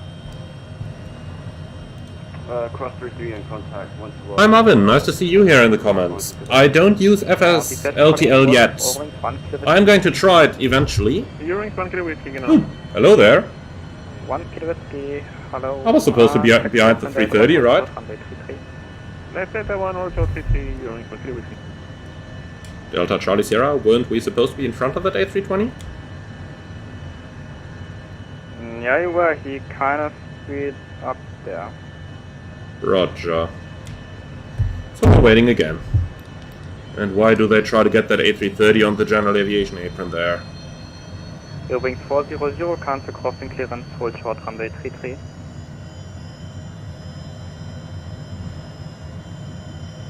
Eurowings 400, disregard last transmission, start rolling now, cross 33 and on the other side apron 121.7. Okay, so brakes checked, taxi checks. Brakes checked, nosewheel steering checked, flight instruments checked. Taxi checks complete. And the before takeoff checklists. Let's do the departure briefing first. So, Hamburg Apron 1, Eurowings 7037, Delta 6. left seat takeoff, runway 23, flaps in the takeoff position, noise abatement 1, and the departure is actually taking us straight ahead with a Left Delta 1. right turn out after the departure end of runway, and then we'll follow along the highway until some tower after a city. Maximum altitude 2,300 feet, and once we're passing a beam that city, we can start a left-hand turn out on about a heading of 220 or something. Remain at 2,300 feet, and then we can get our IFR pickup. And I guess that's pretty much it. Any further questions? No, very good. Okay, Delta 8, hard left. Before takeoff checklist. Flap set for takeoff, trims. Set for takeoff, speed brake retracted, cast messages reviewed, navigation is set, flight guidance. Well, we're actually just gonna turn that stuff off. Set, takeoff landing data confirmed, takeoff briefing complete, radar on and ice protection off before takeoff checklist complete. Delta Charlie Sierra ready for departure. Delta Charlie Sierra, roger, call tower 126.852. 12685, Delta Charlie Sierra 2.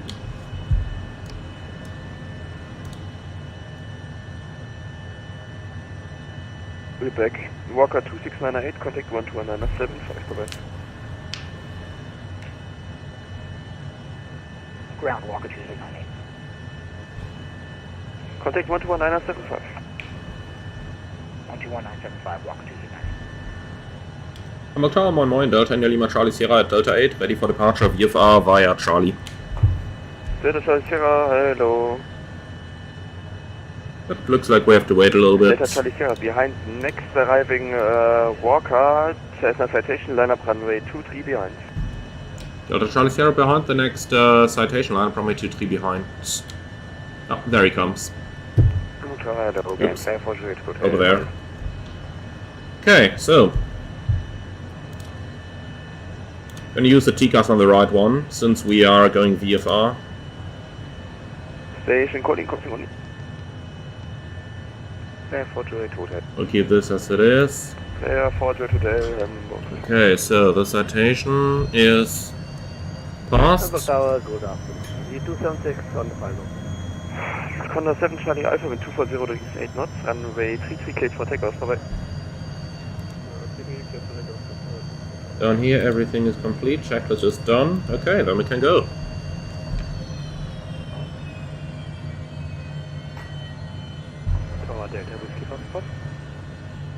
Delta Charlie Sierra with 240 degrees, Wind 240 Grad 8 Knoten, Piste 2, 3, frei zum Starten, nach dem Start direkt rechts abdrehen. Charlie Sierra, runway 23 clear takeoff, immediate right turn approved. Okay, set takeoff first. And the timer. Okay, 268, contact 121975, correct. Okay, a little bit gusty here, 80 knots. V1. Rotate. Gear up. And he wanted the right turn, he gets the right turn.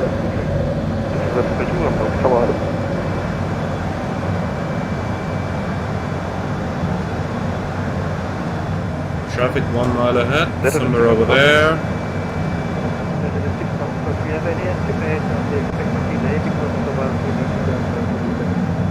Delta Charlie Sierra traffic information, light up aircraft in Thrustmaster, so clock position same side. Down there, inside. Oh, Charlie Sierra inside will stay clear. And there he is. You can join base runway. Okay, flaps and up. Are you able to Yoke and Patron. Hamburg without crossing runway 23? That would be possible, yes. Okay, then join direct final runway. Okay, so here's our highway. We'll join right downwind and then final quickly and And the river up there should already be outside the control zone. After takeoff checklist.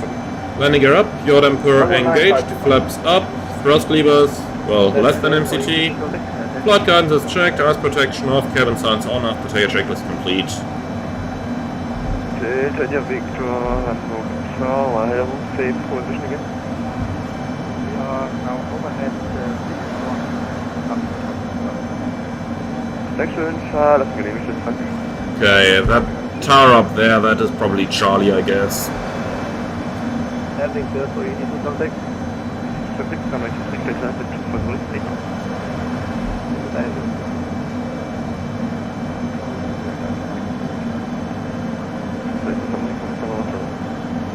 Can I 2 kilo echo with 240 8 knots, runway 3 clear for takeoff.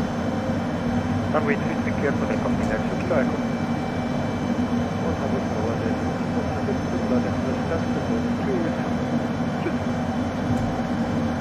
Okay, I think we should be outside the control zone any moment. I'll just wait until we're across the crossing of the highway with the river up there, then we should be gone.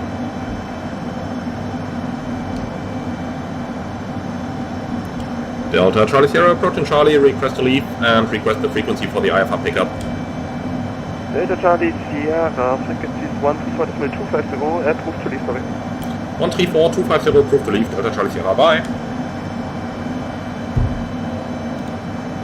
134.25.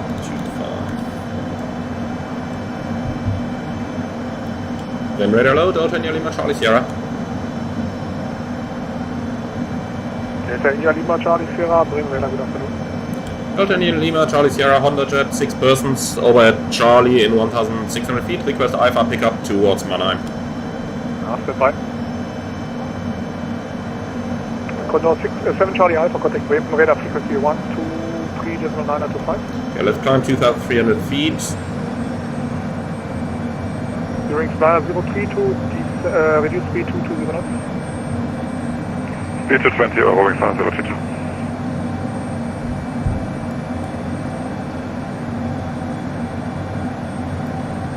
For now, we'll just continue the routing towards Elsop here. Delta India Lima Charlie Sierra, set squawk 1000. Squawk 1000, Delta India Lima Charlie Sierra. Okay, squawk 1000.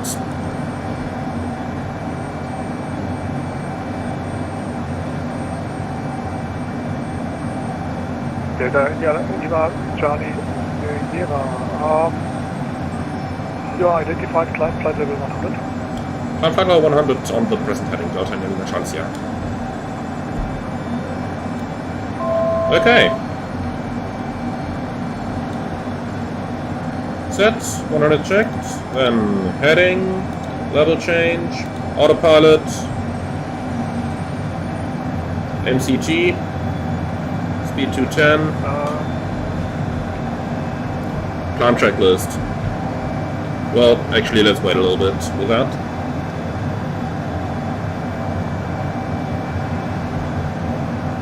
Delta India Lima Charlie, proceed direct. East you are.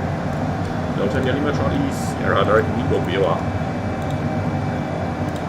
Expand that, Nienburg, direct, insert, nav.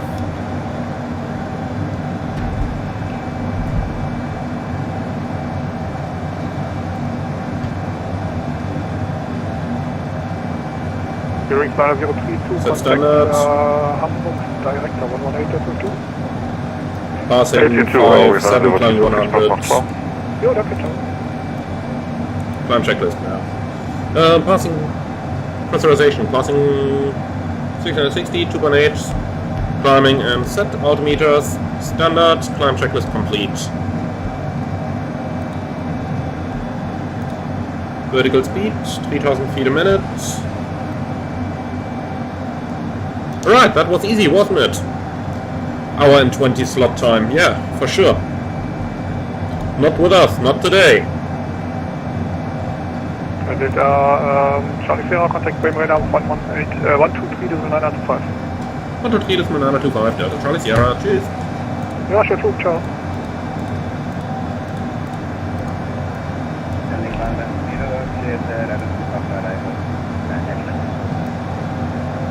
Malo, Airberlin 2 Kilo, Flight Level 240, inbound,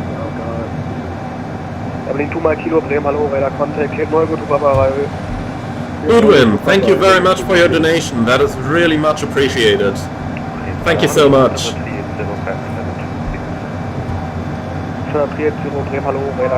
Yeah, Ulfran, controller just switched to German there, but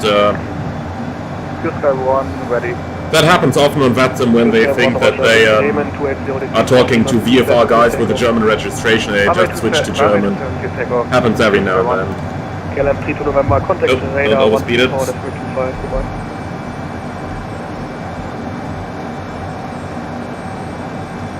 KLM 3 to November, contact Bremen radar 134.250, goodbye. 134, bye bye. Bremen Hallo, Delta India Lima Charlie Sierra, flight level 908, climbing 100 in Nienburg. Delta India Lima Charlie Sierra, Bremen Hallo, radar contact, climb level 240.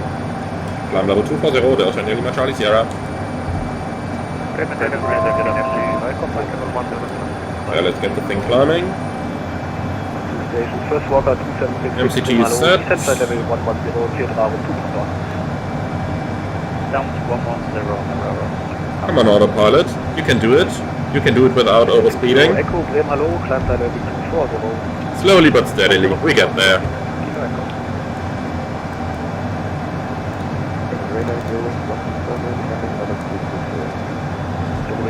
Romeo, radar, hello. Okay, Drifter to Papa arrival, descent level 110. But Flatterer, I didn't have the chance to fly, to try CFD yet, no. Heading 2 Mile Kilo, descent level 110. Wish I did, but too much other stuff going on. Alright, and since I'm basically flying exactly along the published SID here, I'm just flying 250 knots. Ryder 53 Zulu, contact Bremen 119. Just so that our aircraft matches the performance a little bit better with the other jets that are flying along here. It worsens our rate of climb and uses a little bit more fuel, but my opinion, that trade-off is worth it here. Papa arrival, descent level 110. To Papa arrival, descending by the 110. Crimson Ghost, new update out for GSX. Gonna try that in the evening. Charlie Alpha, contact Bremen 120. And Yannick, why do I always tell the number of passengers? Well, let's put it that way. Of course I had a flight plan filed, so the number of passengers is in there. But normally, it is phraseology in Germany when you're flying VFR that you would say the amount of passengers on the first contact with ATC. So that's why I said it with the delivery and with the ground. And if I said it with the tower again, then I apologize. Shouldn't have done that, but you know, I'm not flying VFR every single day either, so my VFR procedures are a little bit rusty as well. Even though I have to say that I was kinda impressed that I actually found the correct route. Well, at least I hope I did. I'm sure that somebody of the regional group Bremen is actually going to watch this after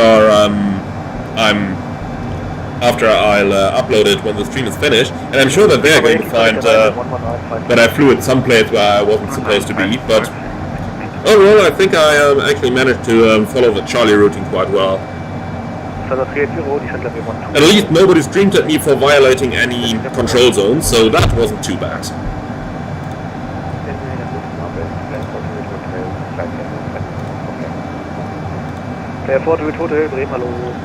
Bufran, can I ping you in the Discord next time I live stream?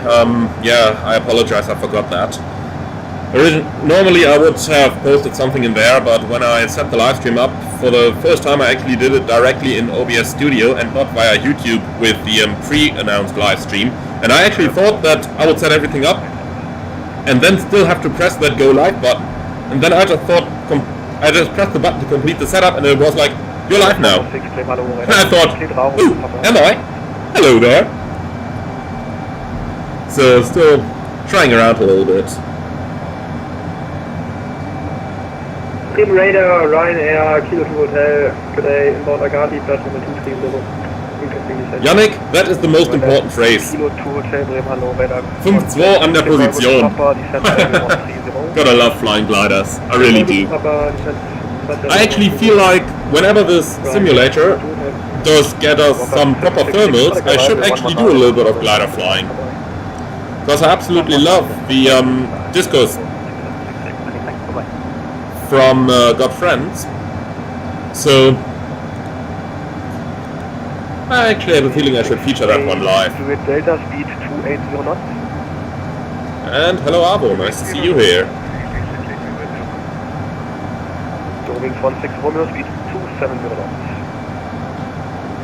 270. Lovely how you can see that row of inbound aircraft here on the TCAS. 4,000 feet, climb flight level 100. Climbing flight level 100. Steam Airship Arm, 370, 100. 2 Delta speed, hello, climb flight level 240. Level 242, Ryan, 2 Kilo Echo, climb level 370. Flight level 370, contact 59. Easy 682 Delta, contact arrival 134, that's 25, goodbye. Arrival at 134, 2 Mile Kilo, contact arrival 119, that's 525, goodbye. 119, 525, Berlin 2 Mile Kilo, bye-bye, danke. That's 380, speed 270 knots. 270 knots again, look at that.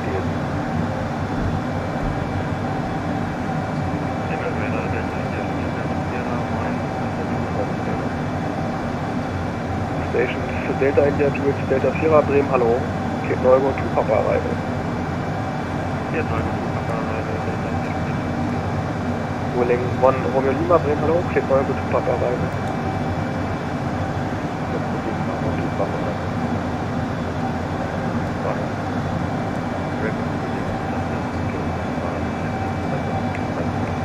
I have a feeling for the way back we are not going to fly to Hamburg but to Lubeck instead. Lubeck is a small regional airport, like 20 miles away from Hamburg, that's right within the control zone of the approach controllers. That is gonna be fun. Let's actually do that, flying to the secondary airports. We'll play a little bit like Ryanair of the business jets here.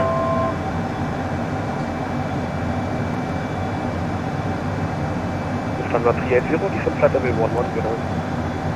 Descending level 110. Eurowings 904 Alpha, flight level 250 inbound bathroom. Eurowings 904 Alpha, Bremen, hello, clear Bristol 2 Papa arrival. Clear Bristol 2 Papa arrival, Eurowings 904 Alpha. Ryanair 446, descent level 110.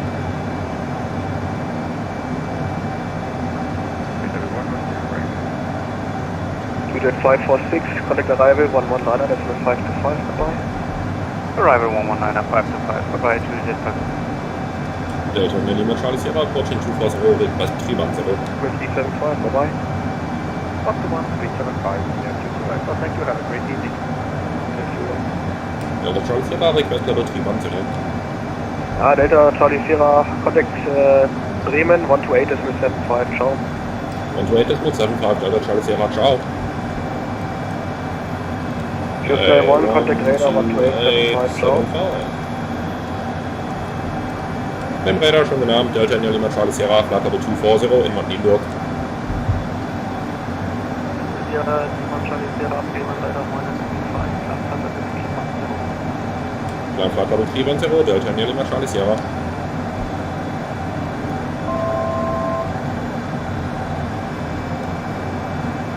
Set, 310 checked. Level change, 0.57, and up we go.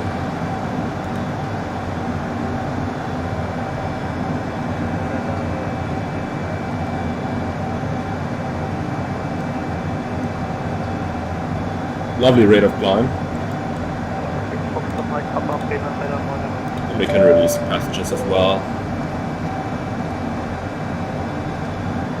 And it's impressive to see how much traffic there is still around us at this level. They have really a lot of traffic there right now in Bremen or in Hamburg. That is really impressive to see.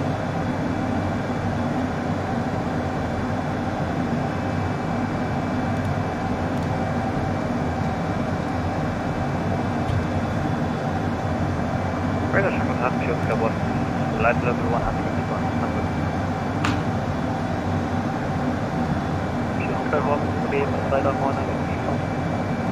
Flatterer, there's gonna be thermals in software update 11. I'm really looking forward to those. Actually, I haven't really tried yet, but or I haven't checked that yet, I should say. But I'm really looking forward to see those. At Avo, at the moment I don't use Neofly 4, but I might actually look into it again in the future. Ultron, we must really appreciate the ATC at Hamburg today. 8 hours of service. Yeah, indeed. Really nice to see that they have such a long event going on that enables you to fly a little bit in and out of the airport. And even more important so, it's really lovely to see that they are have that much traffic at this time of the day. Because when I flew there initially, like an hour ago, I really thought like, too many controllers for too little traffic, but then tuned into the radar frequency and straight away expect holding. That was impressive. Didn't expect that. And honestly, in the last, I don't know, couple of months or so, I'm flying so many holdings on this channel. Previously, before I started this channel, I've been flight simming for like 11 years or so on VATSIM, and I've never, well not never, but I've barely had to fly any holdings at all. And now since I'm running this channel, holding, everywhere, holding. I mean, it's really nice to see that the traffic numbers are going up that high. And vertical speed. It's really nice to see that the traffic numbers are going up that high here in VATSIM. Because it means that more and more people are getting interested in the hobby. And at least from when I am logged in as a controller, I have to say that a lot of people complain that the quality of the pilots, so their level of knowledge and their skills handling the aircraft would have degraded. But personally, I just can't agree to that. Of course, the total number of newbies in the network has increased a little bit, with the overall number of pilots increasing, but I wouldn't say that they've become so many that it becomes hard to control or anything, like a couple of other people do say in several different VATSIM forums.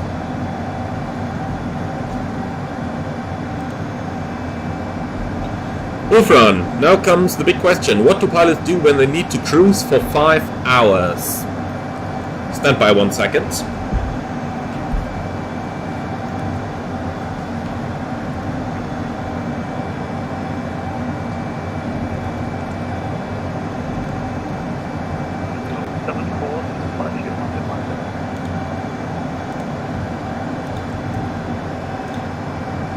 So, don't leave me for good. However, this is what people do.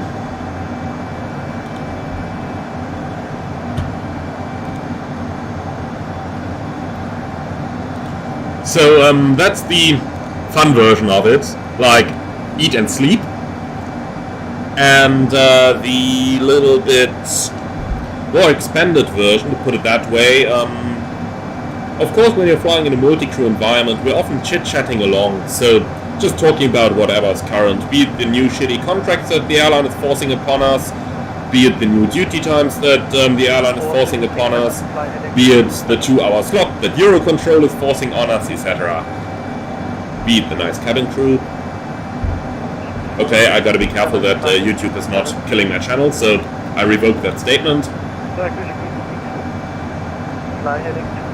And overall, what do we do then? Well, when flying with a colleague whom you just can't talk that nicely with, I often just get out a book and read something. And of course, prior to simulator check rides, everything you would get out the AFCOM, do a little bit of studying there, because there is always something that you can recap on. But in other situations, you would just, you know, check out a good book, read something, and that kind of stuff. Of course, you can always eat something, especially on long haul.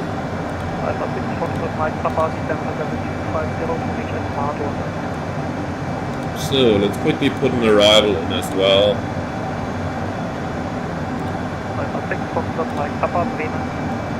We'll do the on-off approach, and out of KTAC, that should be closest to where we are coming from.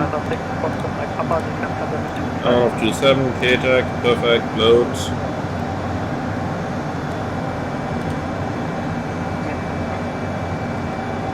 So I'll just complete the entire setup now, then we'll have that out of the way later on. It's going to be a bare minimum of 1060. We're a Cat Bravo airplane. Ryanair 552, requesting start descent. Request flight level 330 at Hotel Mike Mike. 116 knots approach speed. That's not quite as slow as I thought it would be. 3.7 degree descent path, so we're looking at something around 800 feet a minute on the final here. All on-off. So let's quickly check the tracks and distances are correct. With KTAC 5000 or higher, Foxmax 001 and then diploma in 5000. Otherwise we can delete this and we can delete this. From KTAC it is 276, 2.5 miles to waypoint 01. That matches. Then from it's 272 and that is 4 miles towards Ipoma, and then Ipoma is 11.8 miles out. In 5,000, 270 inbound. That's good enough for me. That works. Perfect. So 14 minutes to the top of descent. But knowing ATC, they're probably going to make us descend a little bit earlier. Oh well, doesn't matter. For now, cruise checklist, altimeters 103, reading flight level 310, systems monitor, cruise checklist complete. So we could quickly go through the systems here.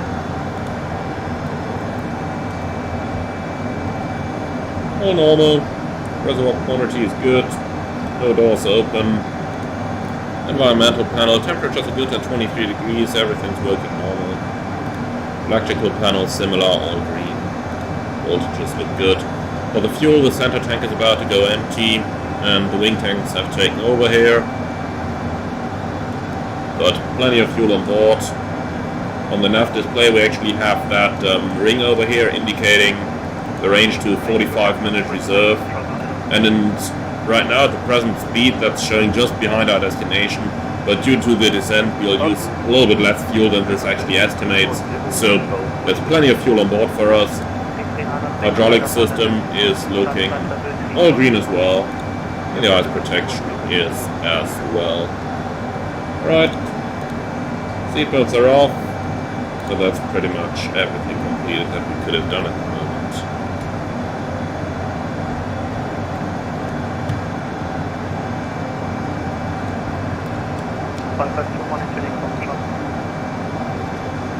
Over to Unicom, Reiner, footlet. Reiner from 178, there is what up. 178, reading weather monitor, Alpha 6 Foxtrot Mike Papa, contact Bremen Radar, 123, das ist eine 925.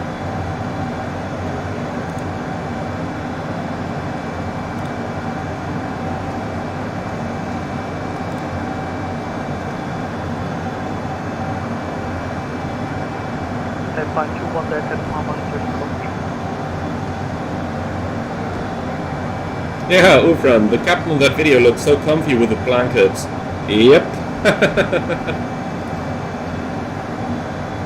That's the nice thing about flying long haul. Hey, Captain Rish 101, hello there. You inspired me to fly the 737 and I've learned about the 737 a lot from me. Recommend you to everyone, doing a great job. Well, thank you very much, Captain Rich, that's really much appreciated.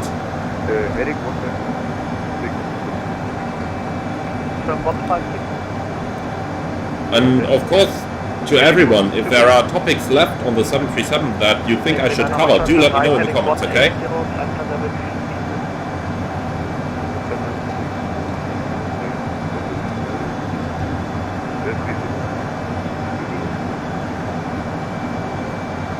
Delta Charlie Sierra, request to leave for 2 minutes. Again? Delta Charlie Sierra, request to leave the frequency for 2 minutes. Delta Charlie Sierra, you can monitor the Altitude display, Delta Charlie Sierra chart. Okay, that's of course also a way to do it. On flight level 220 Right guys, I'll be straight back in 2 minutes time, so don't run away from me.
Alright, and I'm back already. Ufran, I would really like to know more about reduced takeoff thrust procedures. Okay, I'll think about if there is something more that I can expand on it. Crimson Ghost, hoping you can find more info on the head-up display for Cat 3 landings. Yeah, hope so as well, I'm still working on it. Then, Captain Rish, I do enjoy both 320 and 737 flying and a bit of GA flying. Honestly, that's the spirit. Personally, I'm not really a big fan of all those Boeing versus Airbus versus general aviation versus whatever flying debates, because all ways of flying are really nice. And the only one that is probably not so nice is when you have an aircraft that's just messed over. But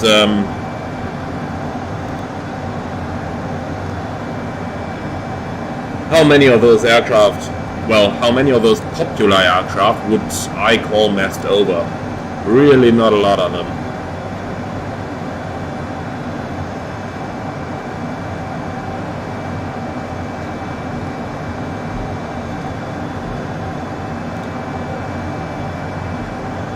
Flutter, I said PMDG is working on it. Do I think the PMDG will manage to get the drag off the 737 closer to reality?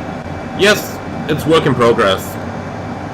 Currently they are working a little bit on some of the stuff that they couldn't do while they have been under the pressure to get the 800 out. And to be honest, the 700 is very, very good in terms of the drag. I can't comment on the 600 too much because I've never flown a 600. But it does match the numbers from the manual. And here's the interesting thing with the 800. I had a discussion with the developer about the 800 and the flight model and whether it matches the actual plane or not. And he showed me numbers from Boeing that actually match the 800. So, the PMDG 800. Funnily enough, however, we can agree that the descent at the moment should be a little bit steeper. But they are changing a couple of numbers and working on that, so I think it should actually get better with the next update. Even though I haven't tried it myself yet, but I think it should definitely get better. By the way, why is my plane going left and right all the time? Let's just convince it to do different. IPTA direct and insert.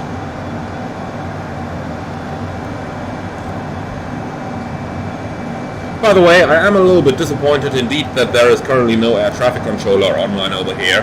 I choose Mannheim as a destination because I was almost convinced that there would be somebody online on the Southern Langen radar frequency. So, a little bit disappointed that there is nobody here. But well, can't get it all, I guess. And I'm sure there's gonna be someone again at a later point in the day.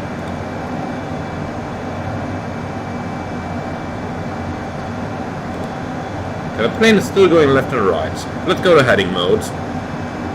Let's make it just go straight for a second.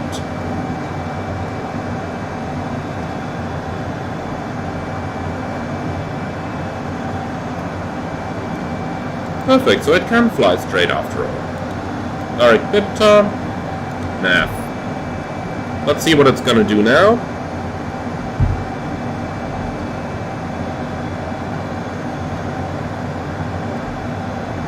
Yeah, this looks better.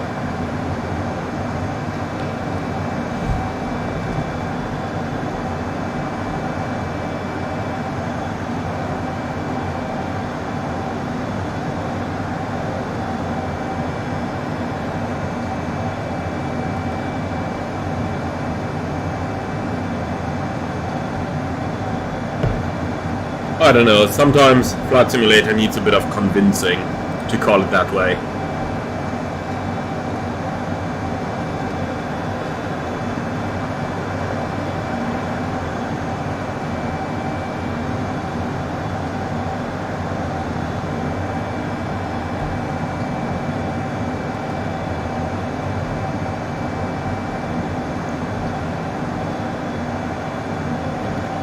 Then, Flighterer, what does Azobo say to the flight model limitations?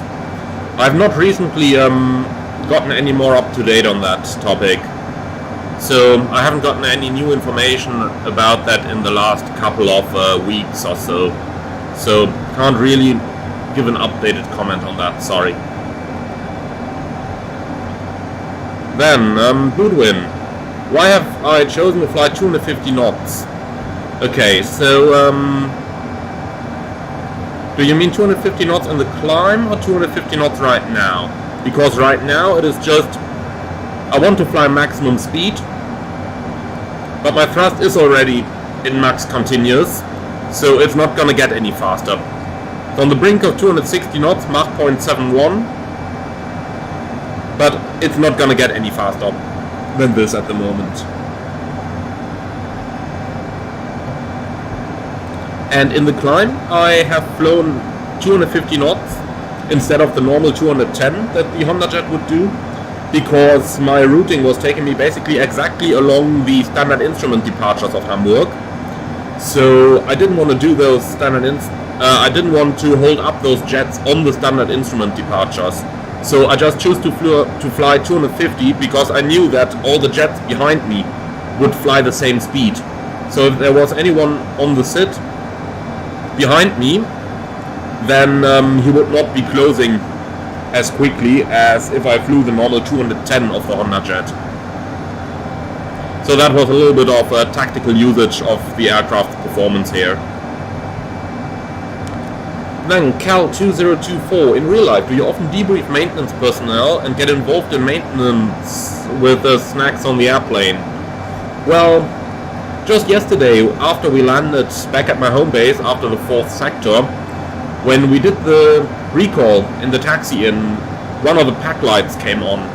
So, for those of you who aren't that familiar with the warning system of the 737, if a pack light comes on recall, that means that one of the two pack controllers is failed, but the other is still working, provided that you can reset that pack light by cancelling the master caution. So that meant one of the two pack controllers was failed, but the other one had taken over, so we haven't gotten any master warning initially when the actual failure happened, but we only noticed on recall. And yeah, of course, we called maintenance for that, told them what happened, wrote it down in the tech log. So that is our usual procedure. If there is anything wrong, we call the engineers, they come to the airplane, we tell them what's going on, and usually at that point they take over, because if I'm totally fair, the airline I fly for has such a good maintenance standard on the airplane that all the minor failures that we encounter, like that pack control or failure, the engineers are well familiar with those. So usually it's just like you describe them what happened, you show them what happened if you can recreate it, and that's basically the problem done with.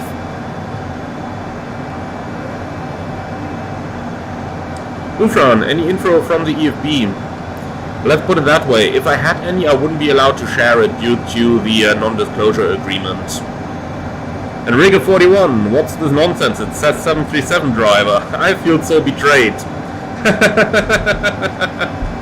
Yeah, sorry, but I can't see the 737 anymore at the moment in the flight simulator.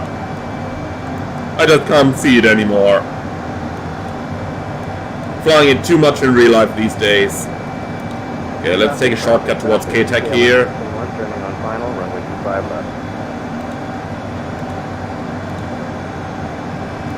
And that is like 6 miles or so.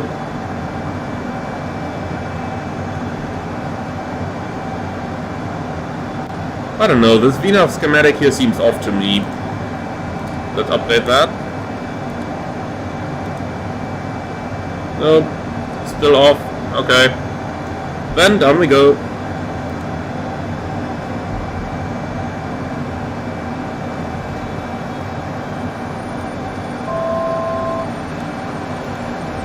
And vertical speed, 3000.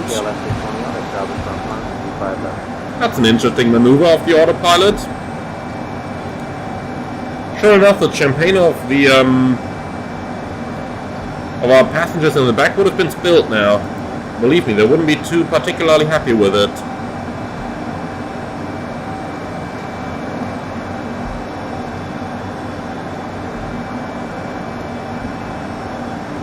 Okay, looks like we got ourselves a little bit high here.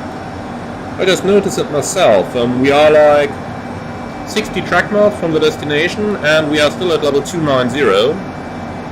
But now comes the good thing about the Hondajet. So 265 knots is what we want to do, and give me 4,000 feet a minute.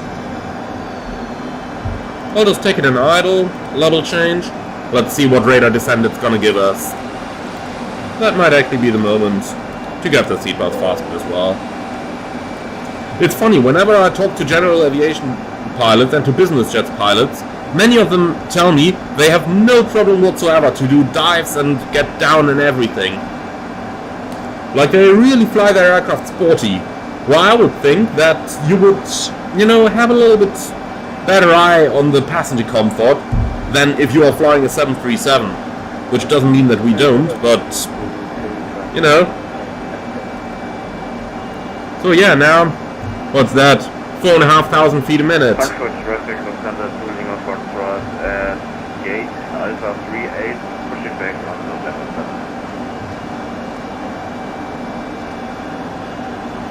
left. Crimson Ghost, how do you clear the zone temperature portions in the 737? By following the QRH checklist. That's really the best answer I can give on that topic. Because the QRH has it all. And it is going to direct you through steps how to cool the cabin. And if you really can't cool the cabin down, so if the problems persist, then you would actually have to consider descending to an altitude where you, in the very worst case, could open the door to cool the cabin down. Of course, that's like the extreme case scenario, but still. The QRH guides you through that better than I could. Alright, entering some clouds here, engine anti-ice on. It looks like we're back on profile already.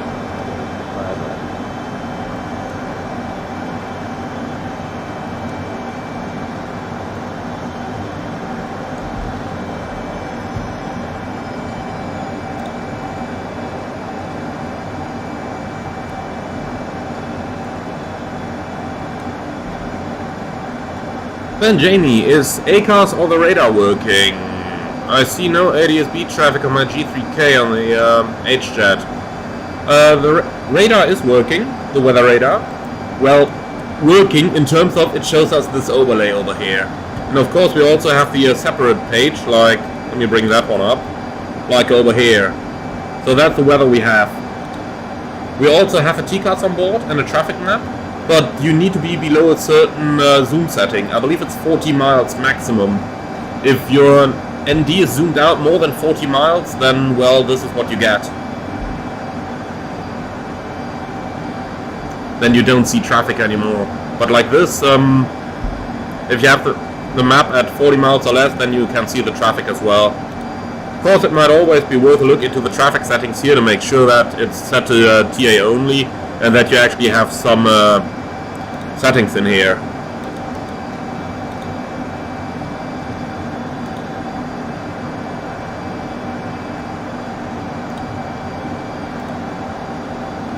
Chart data fail. Oh, come on, don't do that to me. Here we go.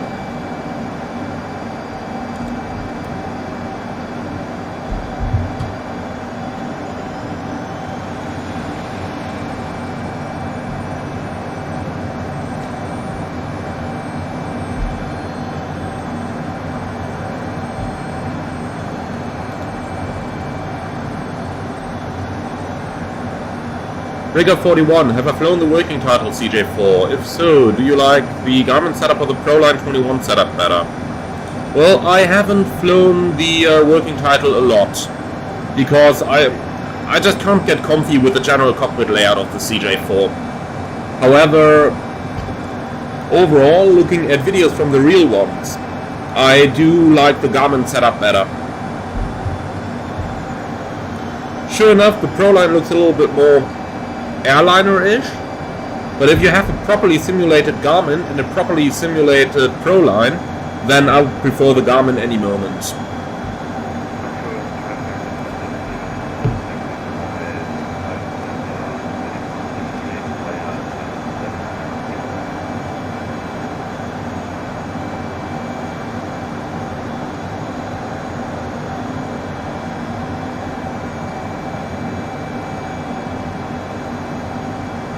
So our destination reports winds 190 at 8, slightly variable, view 1000, overcast 2800, 15 degrees, 1011. So let's set the 1011.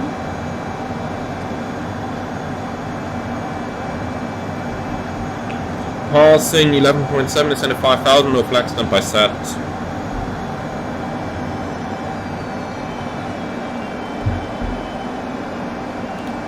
Okay, let's go level change, 250.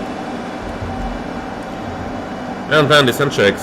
Landing field elevation is 300. Yep. Engine anti-ice. On. Altimeters 1011. Passing 10.5 sets. Descent check is complete. Okay, let's reduce our speed a bit. 220 since we will be flying through airspace Echo.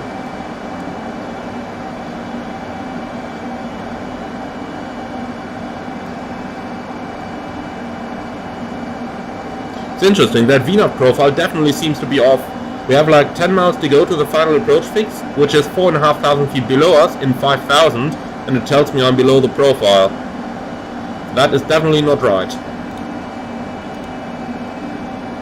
Let's activate the lag towards Foxmark 01. Yes, please.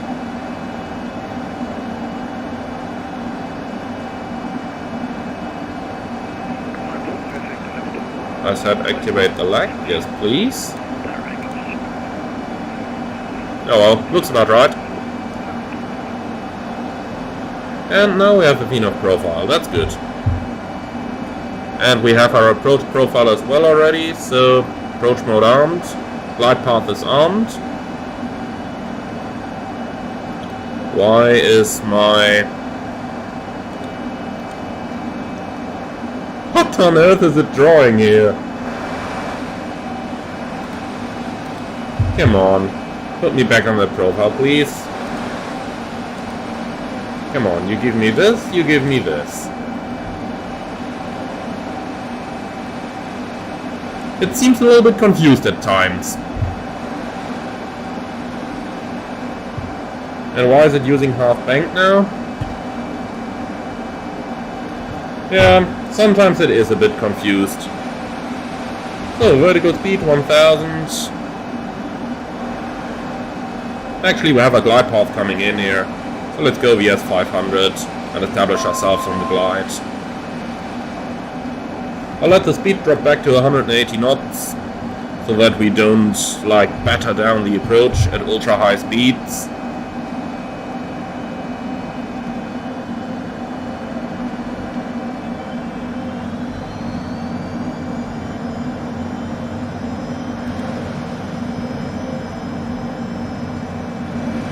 And runway heading 272 is set. Approach checks. Seat and signs adjusted, secure, passenger briefing complete, cabin signs on, avionics set, landing data. Let's quickly check that the speeds haven't changed. Get from sim. Nope, they're still current. Okay, set confirmed, CAS messages checked, approach briefing complete, and holding at the flaps. Let's do 300 feet a minute, then we can get a nice continuous descent.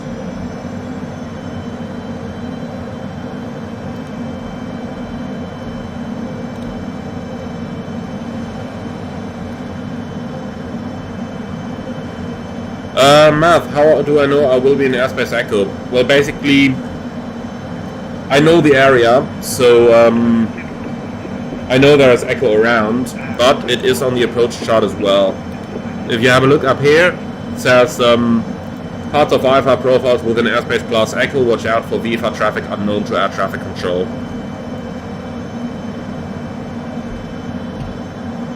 Okay, why is it alt hold now instead of glide path?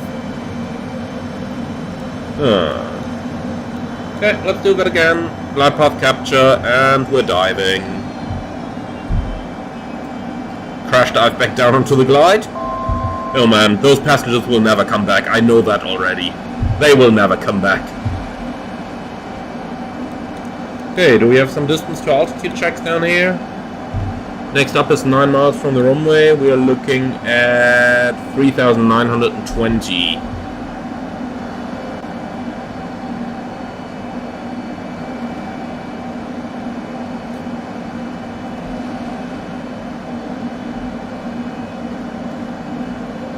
That's 9 miles, 50 feet too high.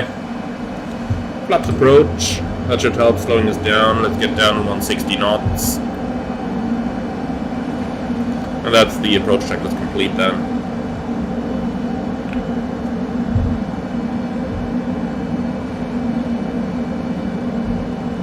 So, 8 miles, 3520. Still a little bit high, like 100 feet.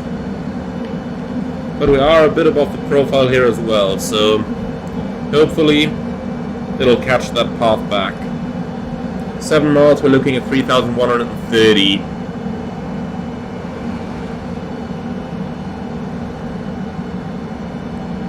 So that's 7 miles now, and we are like 150 feet high.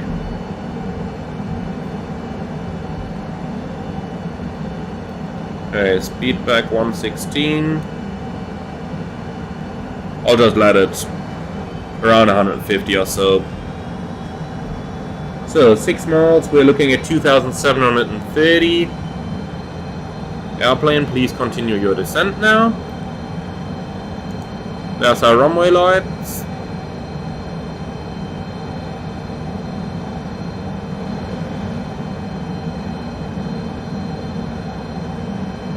Okay, that glide path is messed over. Vertical speed, keep it at 1,200 for now. So 5 miles, we should be in 2340. We're actually quite a bit high.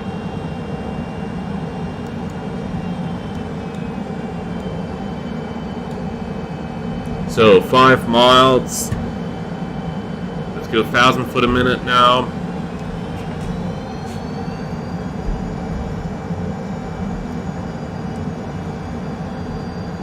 Four miles should be 1940.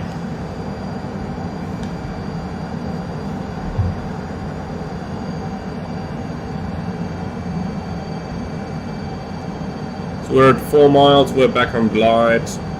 On a 30 knots, so give me like 600 feet a minute, and we'll go gear down.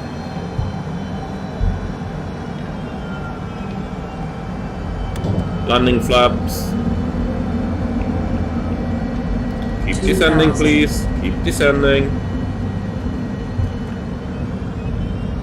Autopilot. Okay. Autopilot off. Flight director off. I'll do the rest myself. And yaw damper off.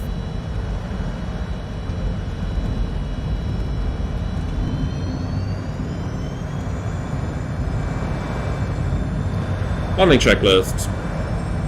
Landing gear, down, speed brake, retracted, flaps, landing, airspeed, VREV, autopilot, yaw damper disengaged.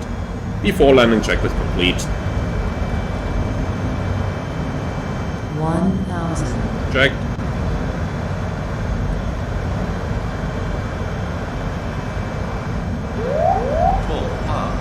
Why is it doing this?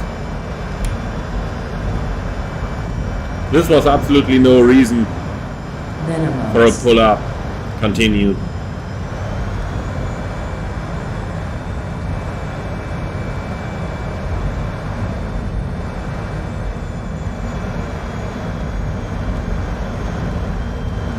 So we don't have a poppy. Now we have a poppy. 500. But why is that 4 wide? We're supposed to be in a 3.7 degrees. 400.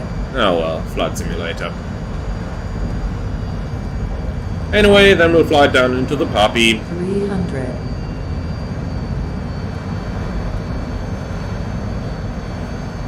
200.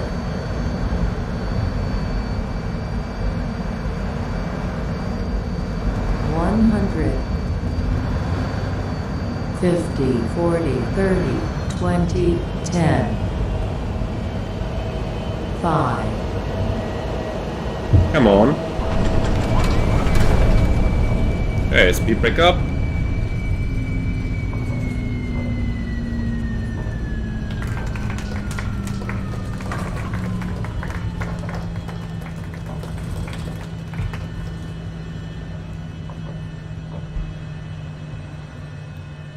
Okay, welcome to Mannheim.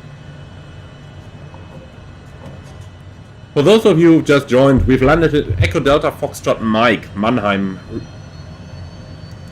That's like 30 or 40 miles or so south of Frankfurt.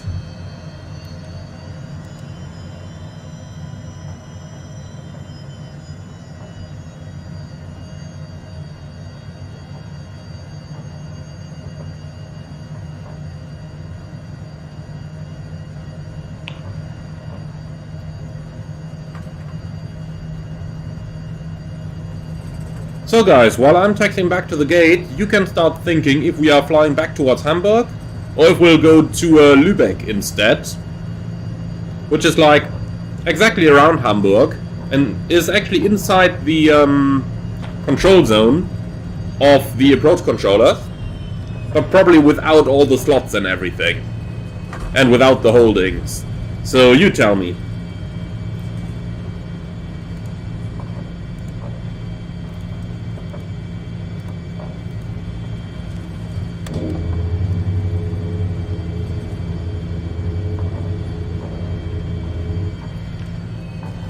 Okay, let's do the after landing checklist.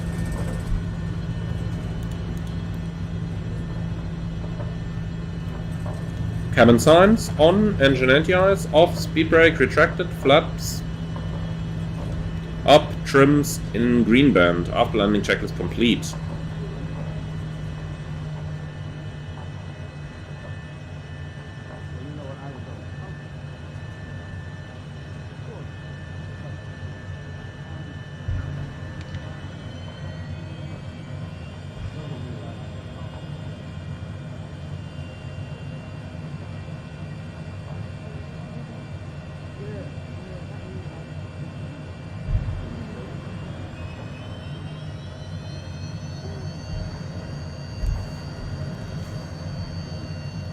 In the meantime, there were quite a bit of wind gusts over here, and this time the simulator was definitely set to real weather. So I had a couple comments below my video about the new gusts and how I love the new gust system, that it would be so messed over if you are flying in real weather rather than in a custom setup, since I featured a custom setup on my video. And now this one's been in real weather, and I still have to say, it flew quite nice. It was controllable, and I liked it. I really liked it.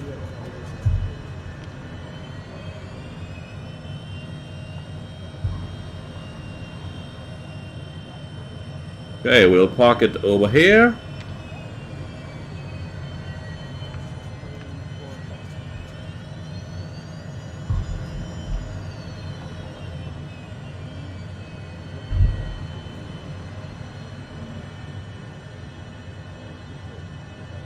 So, welcome to Mannheim, everyone.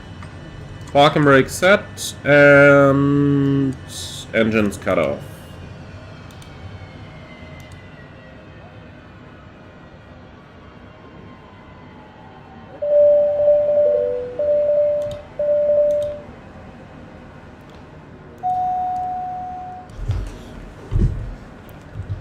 So, shutdown checklist, park and brake. Set, wheel chocks installed, engine anti-ice off, external power. Yeah, we can actually get ourselves one.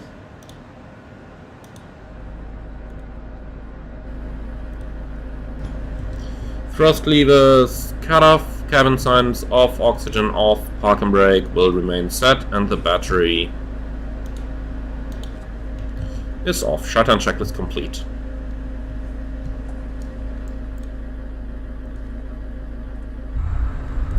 So, welcome to Mannheim, everyone.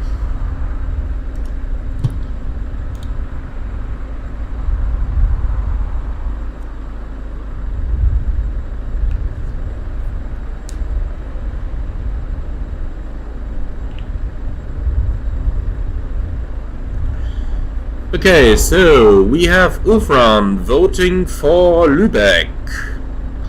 Neil voting Hamburg and hold and divert if needed, and random voting for Lubeck.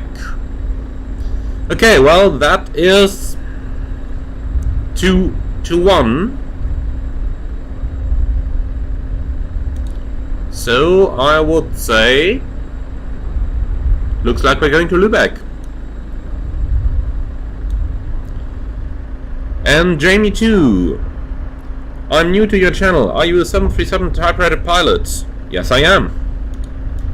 And the scenery is nice indeed. It's a freeware from flightsim.to. If you go there and just enter Echo Delta Foxtrot Mike in the search, then it's the leftmost of the two sceneries that are going to plop up. And definitely a nice little freeware.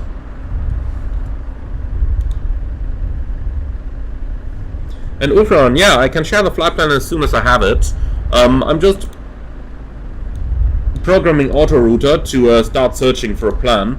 So give me a second and we'll have one in a moment.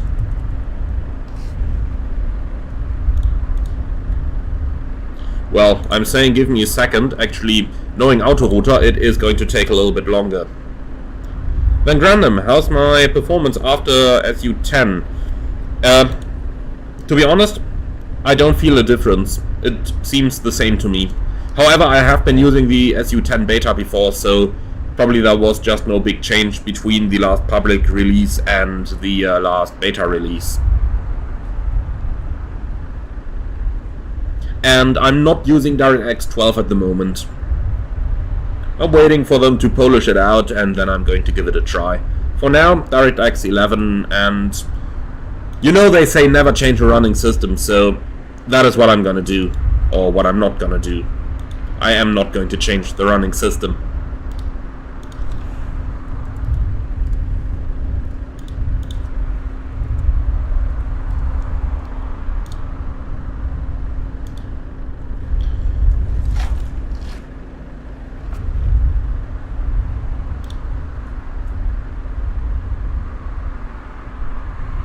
And Ufran, I have the current NVIDIA driver installed.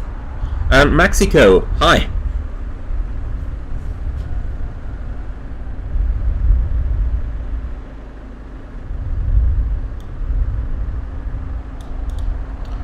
That sunset looks a little... What are my instruments doing there? They're flickering. But you know what? We're actually gonna stay here for a short while until everything is loaded. So while we're working on this, let's actually shut the plane down.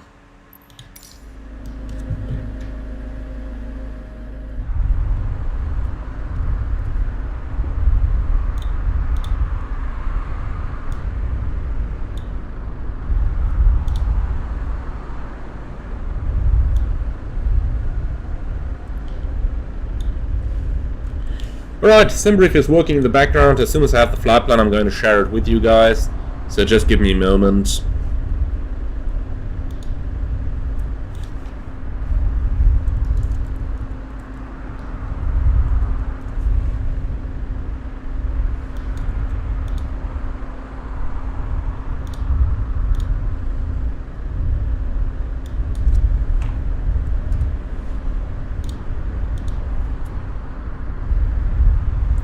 Right, so, we can choose up to 6 passengers. How many are we going to take?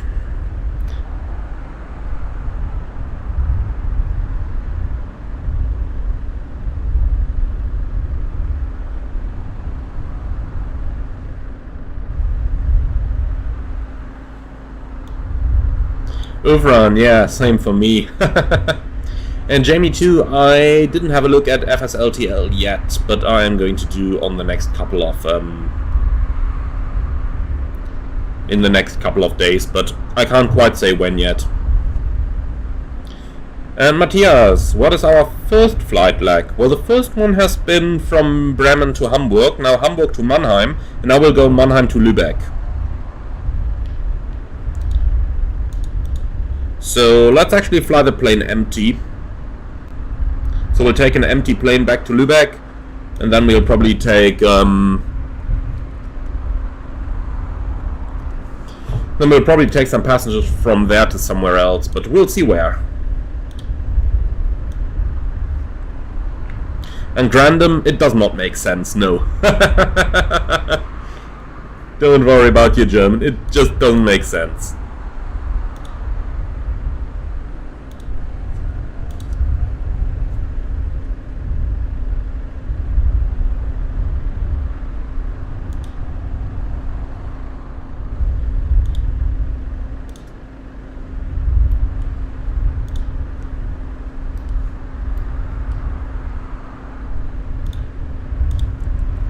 Alright, so the flight plan is available in the comments now.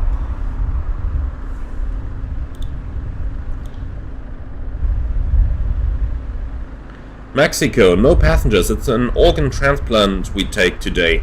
I really like the idea.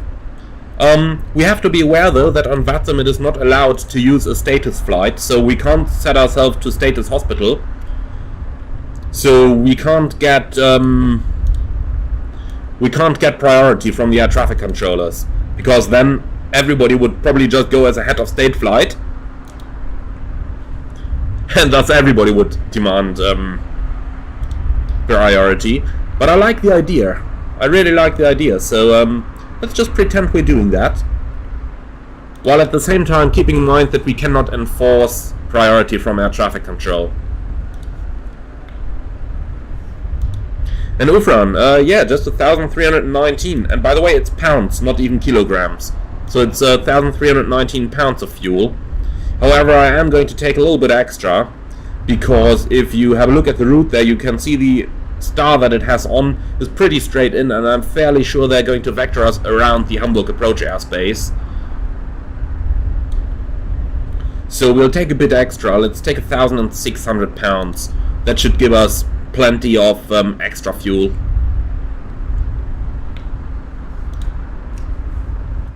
Alright then, let's make sure that we're actually getting out of here while it's still daylight. Oral warning. Okay.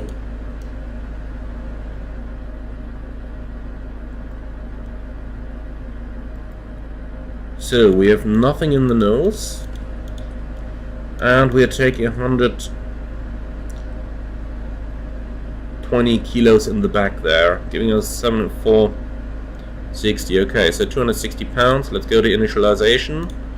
Weight of fuel, payload, 0 passengers, and Pause system test. Okay.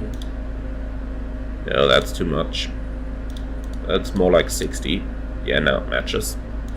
Right, and for the fuel, 1,600. Let's see, do we have those already?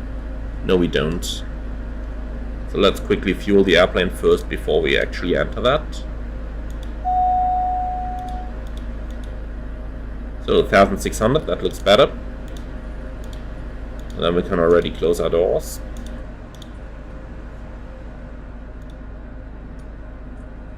So 1,600, reset fuel used, next, off. Get from sim on. And actually over here it's not working, not raining for once, so who would have imagined that? We can finally use the speeds as we got them.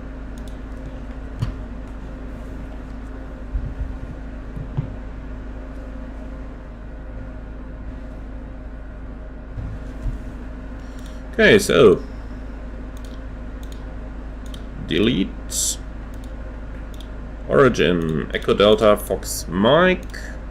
Destination, Echo Delta Hotel Lima.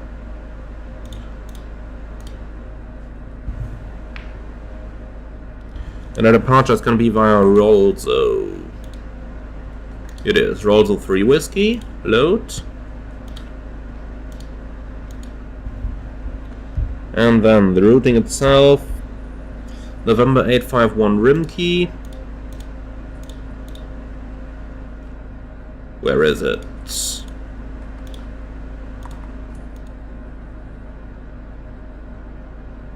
Here it is, Rimkey. Zulu 99 Lore. Direct Elnat.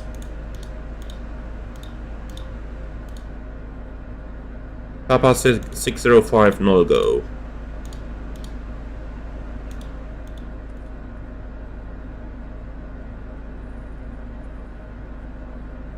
And for the arrival, we said we have the Nolgo 1 Victor leading to waypoint 265. And then probably the ILS via 165.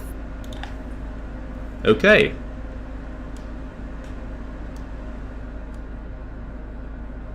Let's see if we have a departure chart for this one.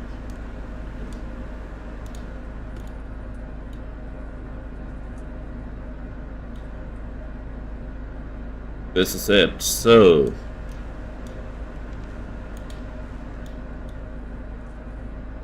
This actually looks like a pretty nice way to practice. You know what? I'm going to fly this one conventional. So 11355 and nav 2. And in nav 1 we'll take read. Do we have frequency for that anywhere? Anyone sees the frequency of this VOR? Ah, probably from down here, 12.2. Yeah, it got the ident. Perfect. So, and that goes on 195, the course.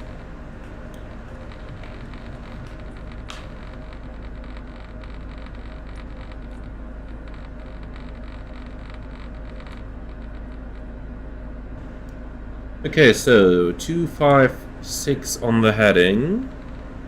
So after takeoff, left turn 256, intercept radial 195 from Ried until 26 miles, and then left turn towards Neckar NDB, which is 292. So 0292, active in the ADF. And then for the setup, we'll obviously need nav 1 and nav 2 for the moment. Alright. And then we can already tune Lubeck 109.2 as a standby in both, because we'll need that for the next, for defining also down here. Okay. Initial climb clearance 5,000. That is in. That is in. That is in. So I would say we are basically set up. Let me quickly reset the minimum down here. Minimums. Thank you.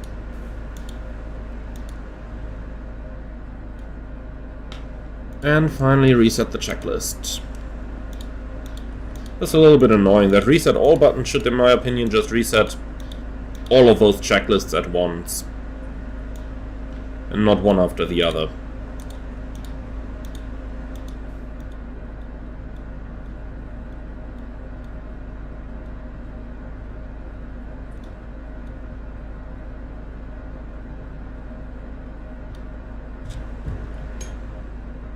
Okay, so I think we're pretty much done here. Let's see if there's any ATC online by now. No, there isn't. Okay, perfect. So, that actually enables us to finally fly a raw data departure the way I would want it to do. And Mexico, why do I take Squawk 2000 as default? That is the default squawk that is assigned from ICAO. Like, if you don't have a specific squawk assigned flying IFR, then 2000 is your default squawk. So that's why we always set it on the ground. And random, yeah, it would be cool if we could directly import the flight plan in the plane. However, we have to take into account that in real life, you know, in my airline we can't even do that in the 737. And in business jets, at least on most YouTube videos I've seen, they always have to type them in manually. So, while it might not be as comfy, it definitely works. So I'm happy with that. I'm a little bit pragmatic here. I'm German after all.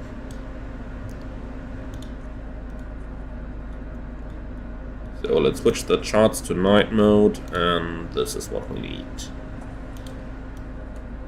Perfect. Okay, before starting engine checklist. Battery on, oxygen checked on normal, pressurization normal, electrical on and normal, ELT normal, nosewheel steering normal, landing gear down, alternate gear release handle stowed, parking brake set, flaps up, thrust lever cutoff, speed brake retracted, ice protection normal and off, fuel panel normal, trim panel checked set normal, windshield heat panel normal, pneumatic control normal, glacier panel dark, chime normal, avionic initialization complete. Before starting engine checklist complete.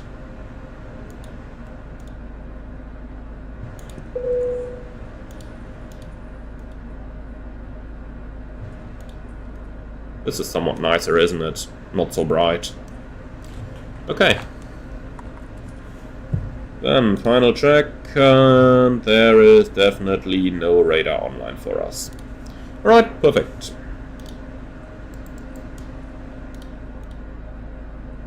Then doors are closed, ground power can go.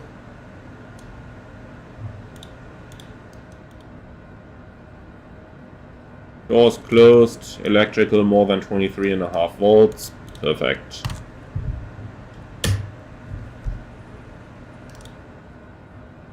So, transponder on and starting engine checks. Passenger briefing complete, rudder pedals adjusted, seats and seat belts adjusted secure, doors closed, park and brake set, cast messages. What do we have there? Reviewed, voltage 23.5 minimum, starting engines. Left engine.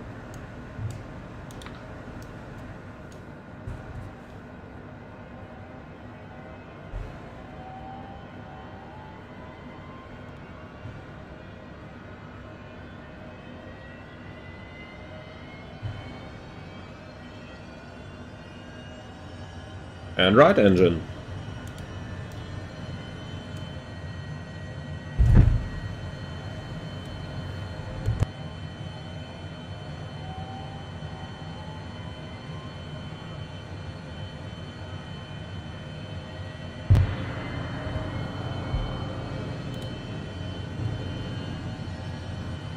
And we have 2 good starts. So, cabin power on, flight control check. Flaps takeoff, trim 4 units, and the speed brakes checked. Complete the checklist. Engine instruments checked, engine anti-ice off, external power disconnect, flight controls free and correct, wing anti-ice, normal, transponder code entered, flight ID confirmed, flight plan entered, nav source VOR, altimeters 1011 set, flaps set for takeoff, speed brake checked retracted, cabin signs on, and park and brake released. Before taxi checklist complete. Okay, let's go.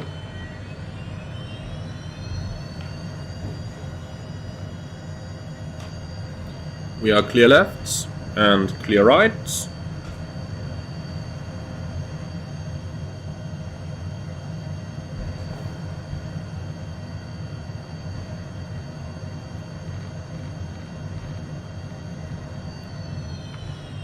And still clear left and still clear right.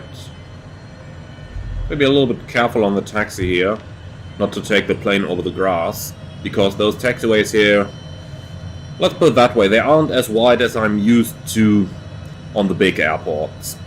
So, brakes checked, taxi checklist. Brakes checked, nose wheel steering checked, flight instruments checked. Takeoff briefing, left seat takeoff, runway 27, flaps takeoff, noise abatement departure number 1, so climbing 3,300 feet, then accelerate.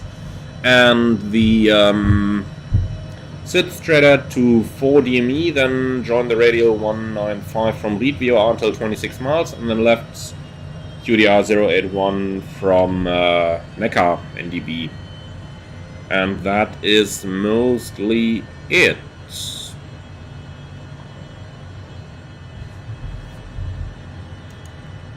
Let's stop the airplane here for a second, because I am missing my DME. Don't get any DME indication here. Would be nice to actually have a working DME. But it does get the addons, so not sure why it's doing that. Anyway, we'll try, maybe it comes in flight. If not, we'll just switch over to FMS navigation. Okay, before takeoff checklist. Flap set for takeoff, trim set for takeoff, speed brake retracted, cast messages reviewed, navigation set, flight guidance set, takeoff landing data confirmed, takeoff briefing complete, radar is on, ice protection off, before takeoff checklist complete.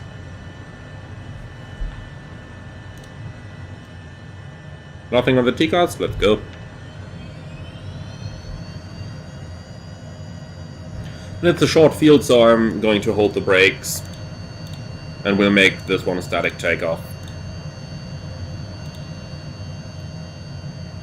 Clear right. Clear left.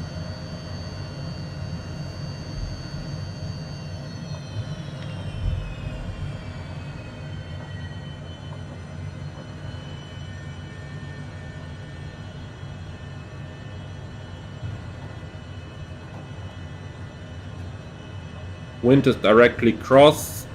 According to the windsock there, we're looking at least at 15 knots, probably a bit more.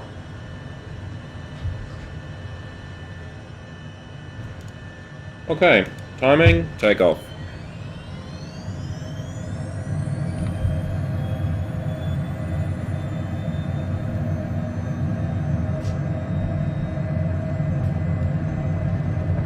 Takeoff thrust set, indications normal.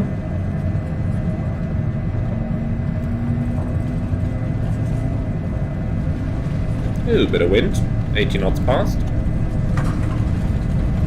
V1, and rotate.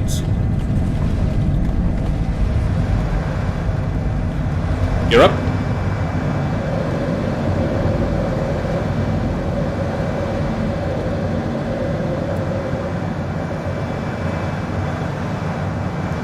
So, left 256.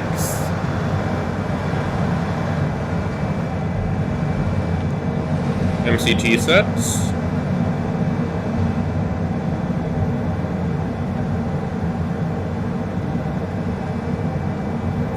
And we don't get a DME, but doesn't matter, we can still intercept directly by looking at the radio. So let's climb level 100s.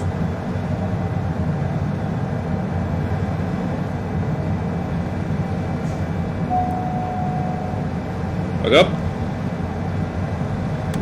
Flaps up. And the radial is coming alive. In the meantime, the after takeoff checklist. Landing gear up, yaw damper engaged, flaps up, thrust lever MCT. Flight guidance is off, ice protection. Yeah, let's turn that on. Engine anti-ice on. And the cabin signs remain on. After takeoff checks complete. So set standard. Passing 5.5, climbing 100. Climb checklist. Pressurization 2.6, climbing set, altimeters. Standard, climb checklist complete. We'll do 220 knots.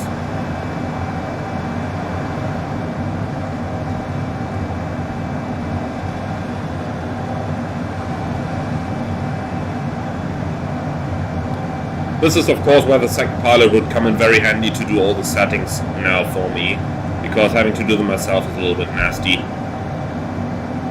So, level change, nav, and we can continue the climb already.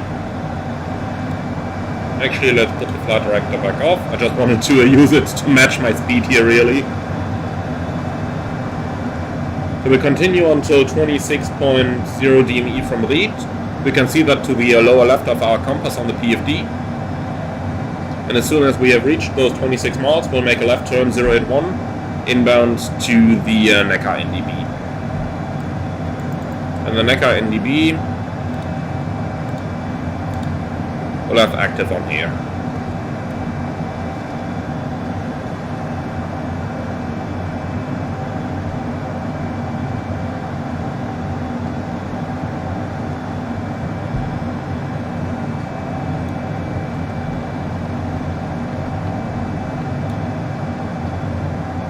Climb level 250. So 26 miles, left turn 081 to the NDB.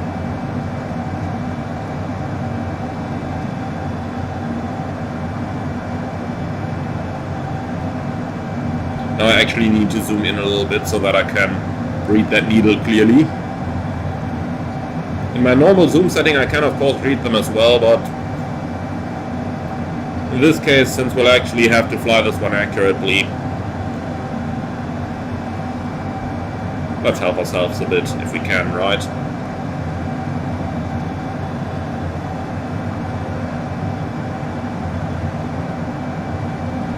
So this one is the needle of the ADF. We're looking at 081, which it is nicely approaching at the moment.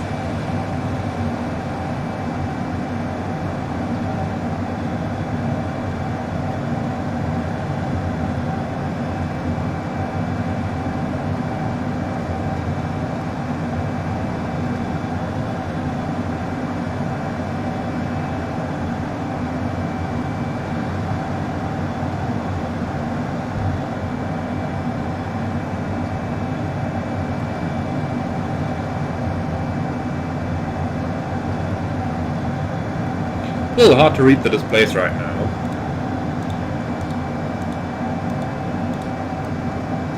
This is better.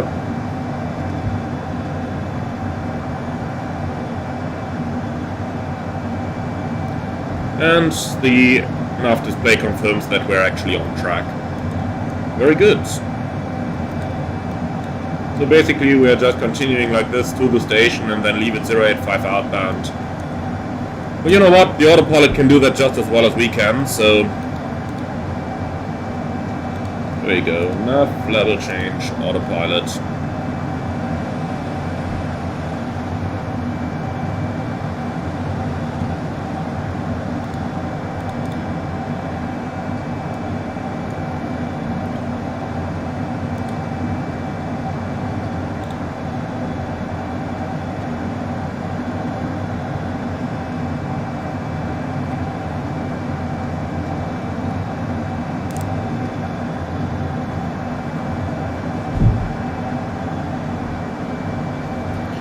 Kane, have I been on Düsseldorf approach 4 to 5 days ago?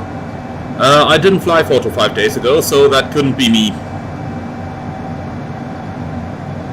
And Pilot TY is still trying to decide between this and the Mustang. I haven't decided myself yet, so I can't really comment. I need to gain a little bit of experience with the Mustang. Probably going to do that over my next off days. And thereafter I'll be able to comment on that.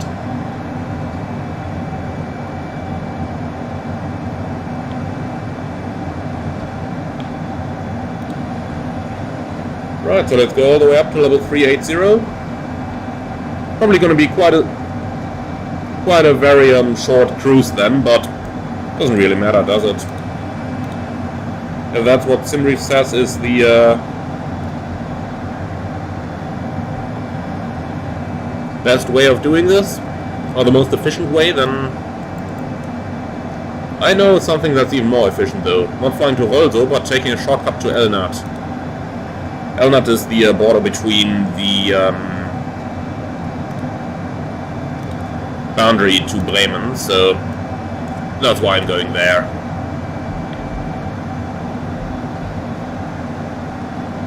So at Elnat we'll probably enter ATC area again.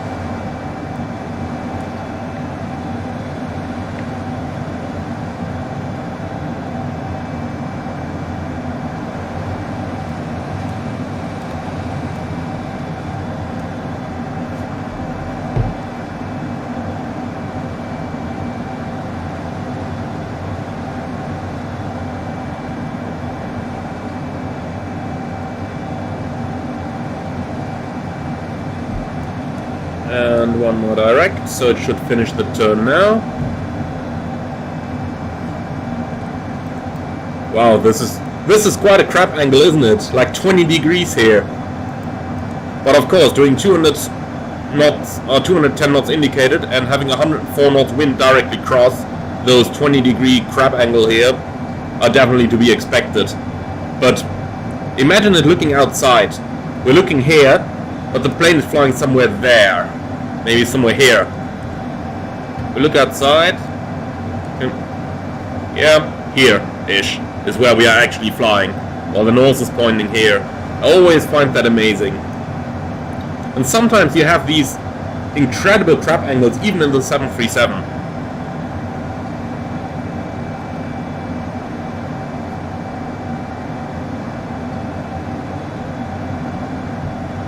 But our ground speed is good, that's the most important thing. 277 knots up here. Or 278 even.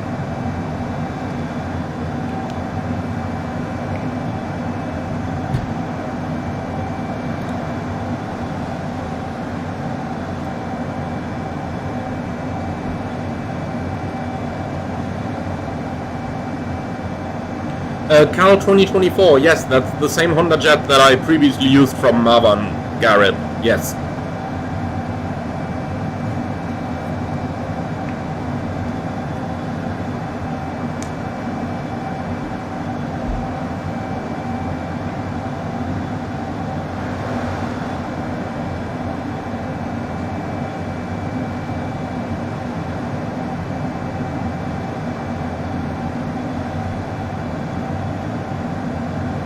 Wind is getting even stronger, 114 knots now.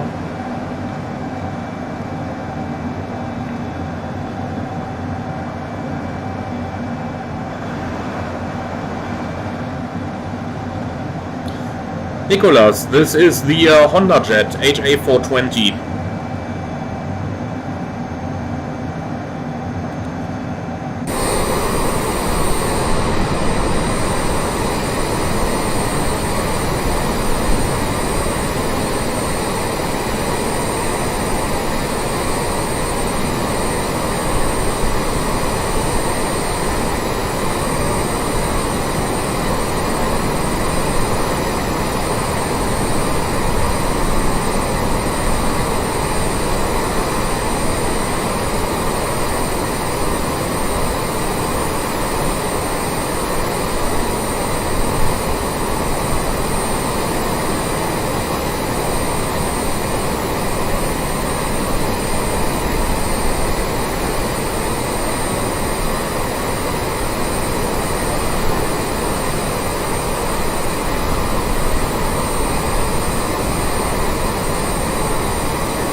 Lutheran, do pilots sometimes greet passengers?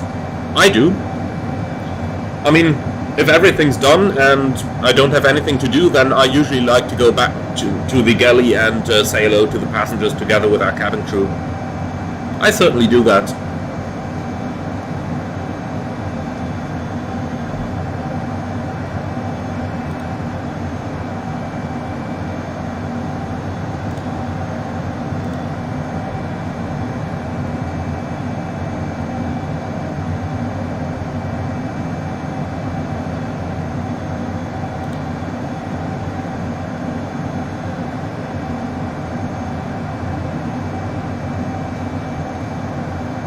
Ufran, yeah, I certainly do have a couple of stories, but gonna get to them in a moment. I'll just be away from keyboard for a short while before we enter the controlled airspace once again, so bear with me and I'll be straight back.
Alright, random elevator music. Come on, I searched that YouTube library for a long while to find something that's even similar to a pilot's ITV.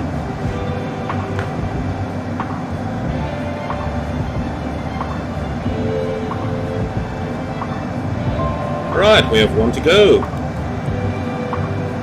And vertical speed.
Hi Dexter, nice to see you here, and greetings to Texas.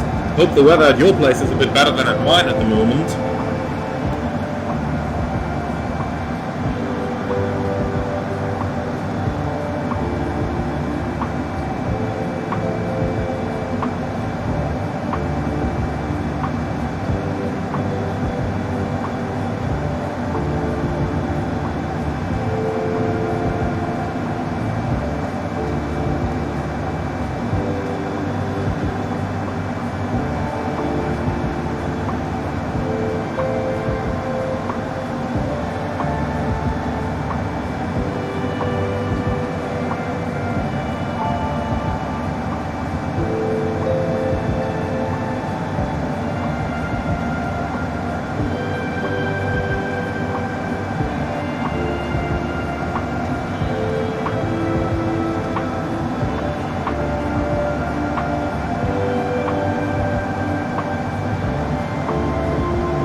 Thank you so much for the €20 donation grant, and that is really, really appreciated. Ufran, thank you very much. Have a nice time whatever you're doing, and I'm looking forward to see you back, hopefully for the landing, and I might even be doing another sector afterwards. Well, I'm saying I might. I probably will be.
Right, everyone.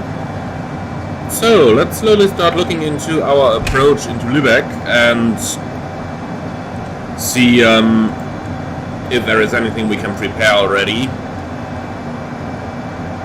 Pretty certain they will have an ATIS online for that, so we'll see if we can receive that already. But unfortunately we cannot, provided they even have one, of course. That is a pity.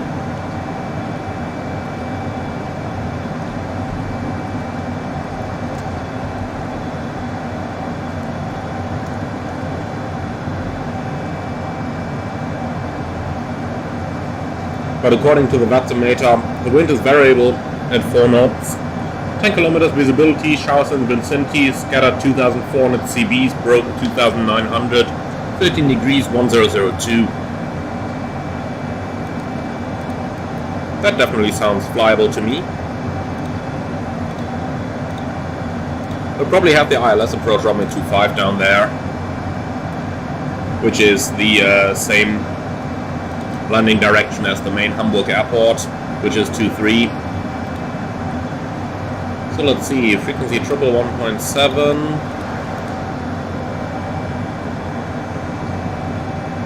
And for the DME we'll actually need 10935.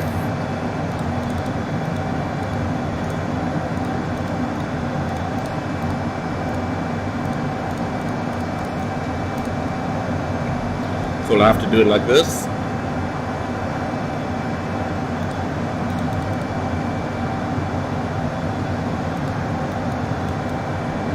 Minimum's 285.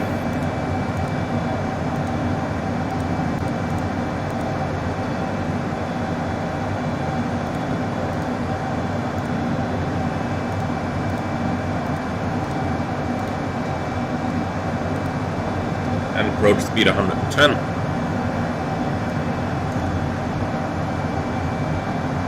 So that looks like about all we need.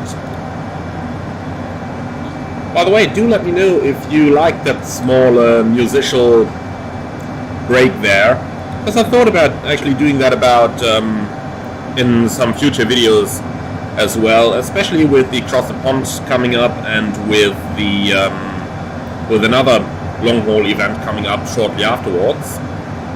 So I might not do that again in the future, but do let me know if you liked it, and in any case do give me your feedback on it.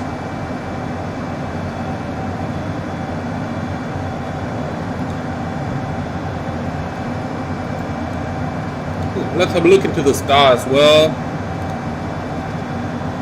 Not that they have particularly many.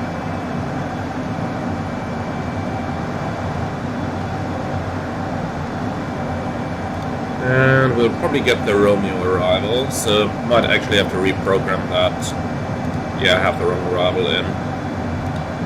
We'll go 1 Romeo, Romeo 25. Oh, plane, don't turn away. Heading.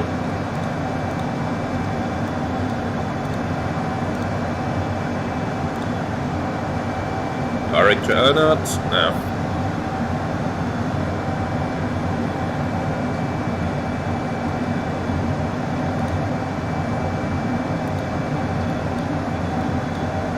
So let's see, no-go is at flight level 110, that's probably the restriction we'll be using for our descent then.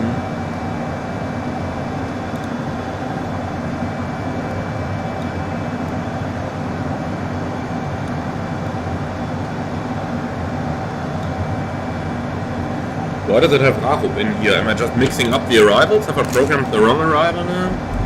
Wouldn't be surprised if I did. No, it's definitely no-go. Okay.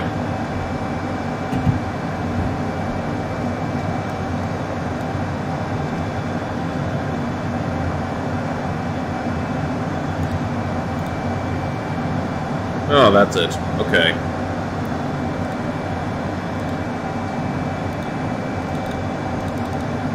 So, no-go 110, Rachup 110. Thereafter we have 145 above 4,000. 165 above 3,500, speeds 220 and 210. Thereafter 165, center fix and Oxen, that's alright.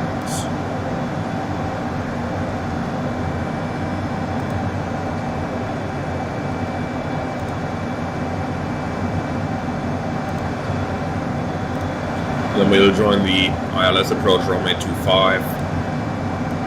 Have that up here, outer marker, 4.2 miles, 1280, minimum 285, that's in. Missed approach straight at 3.5 miles, right turn, Lima Yankee Echo 394, so we'll put that active in the ADF.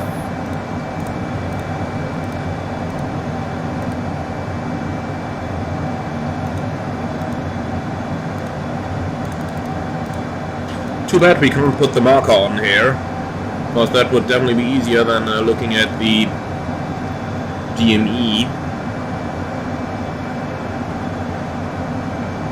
Oh well, we'll survive it anyway. This time, however, I'm going to check if the routing in here is sensible, unlike on the last approach, where we ended up a little bit high and a little bit sporty. But this actually looks alright to me.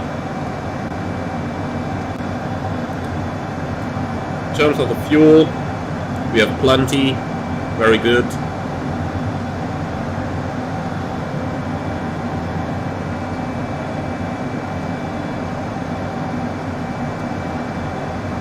A little bit of traffic as well, but nothing at our levels.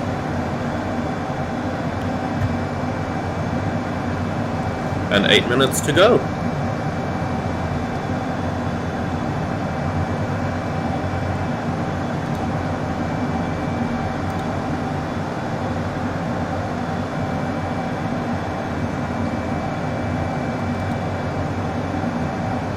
Alright, so let's see if we have left any checklist open. Yeah, the cruise checks.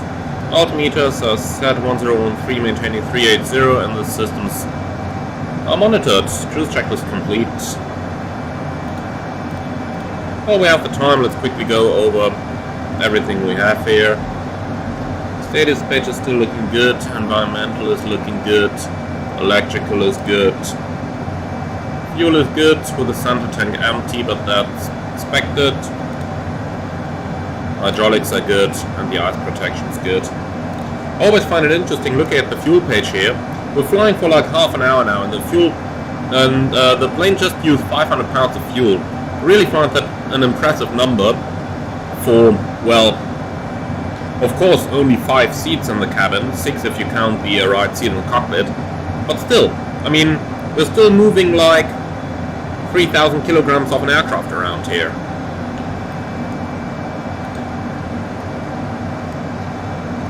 Or a bit more even, actually, around about 5,000.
I just about started to get a little bit surprised why I did not yet get a contact me from air traffic control.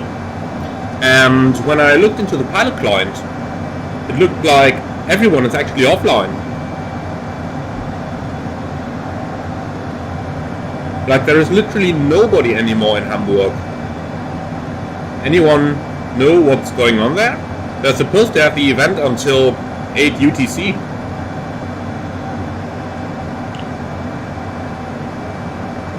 I'm a little bit surprised to see right now that everybody there just went offline.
Right, so approaching the top of descent, not too far off now till we start our initial descent towards our destination.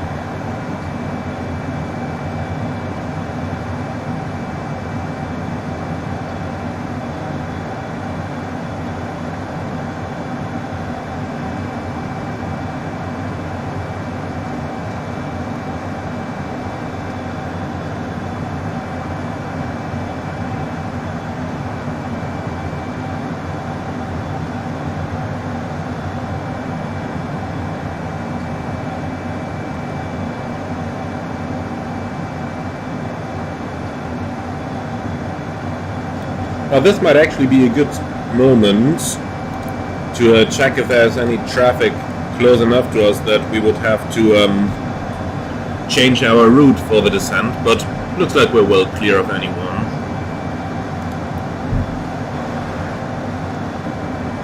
G-cars is good as well. Alright, looks like we can go straight in from here. Minute 45 till we have to go down.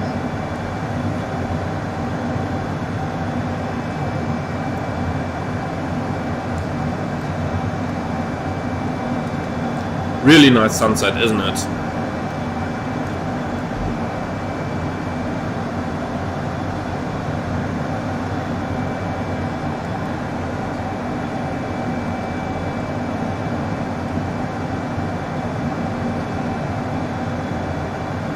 Still must be interesting if you're sitting on this seat over here and you're looking right into that engine.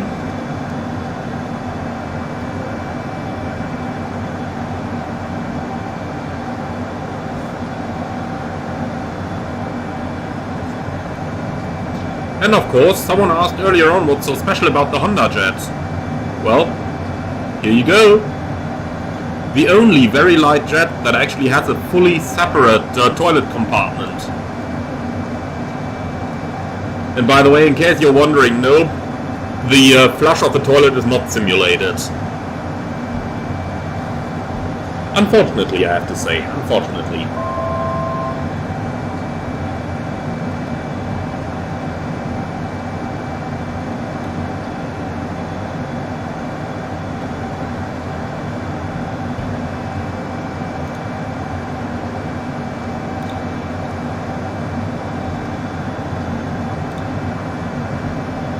So, approaching the top of descent, VNAV is armed, I'll pull a little bit of thrust off. 75% usually gives you a good initial descent speed, maintaining the Mach number without overspeeding. And here we go.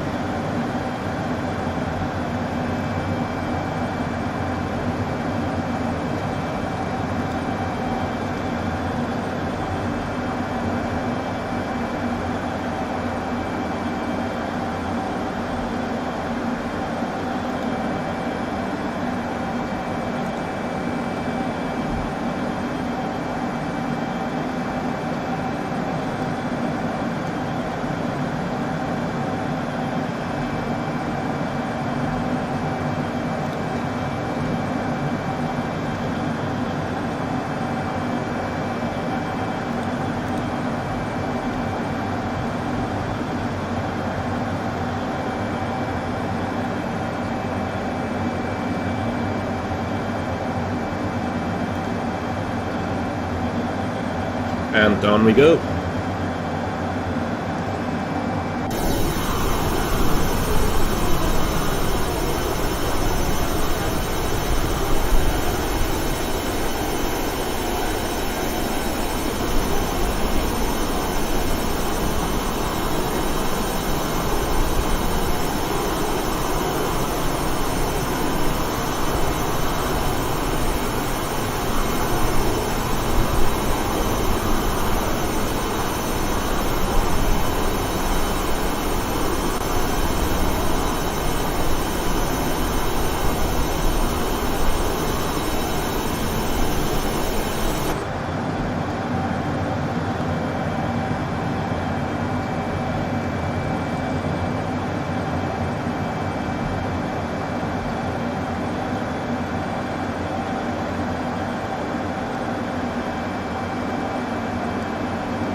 So this guy here is a steady 10 miles in front of us, probably flying similar speeds than we do. That guy here shall not be a problem, and he's already above us, so we're actually running quite well at the moment.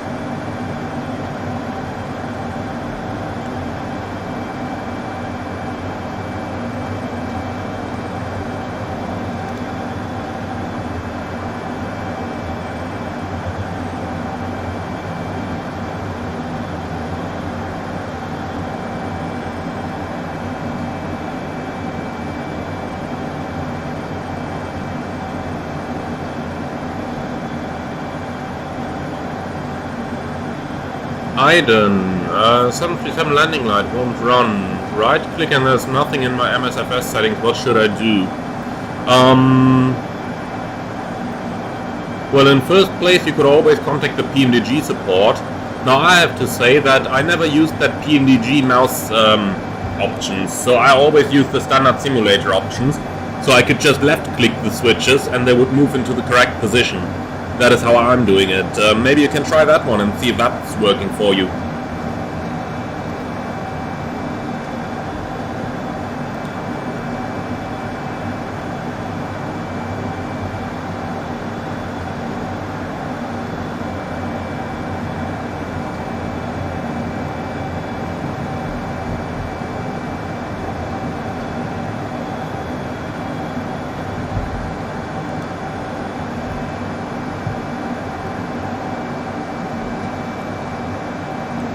So, what do you guys think? Is the sun gonna be completely below the horizon by the time we land? Or are we going to have it right in our face upon landing? Runway direction is at 25, so yeah, that would be straight into the sun. Well, that would truly make for some very, very nice pictures.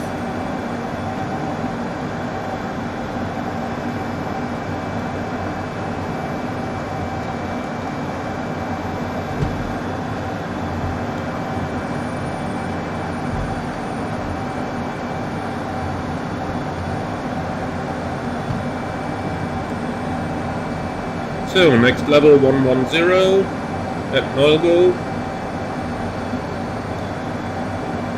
set.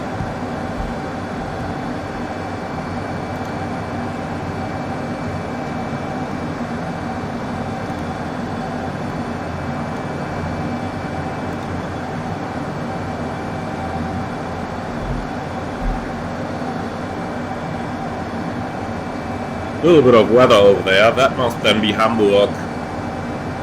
That's pretty surely the weather that we flew through on our arrival.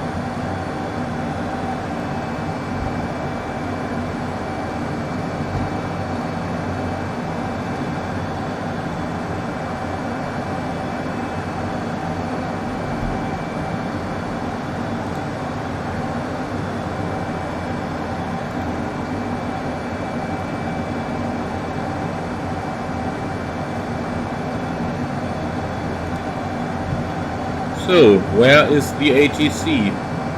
They're really all offline, all of them. Did they cancel the event?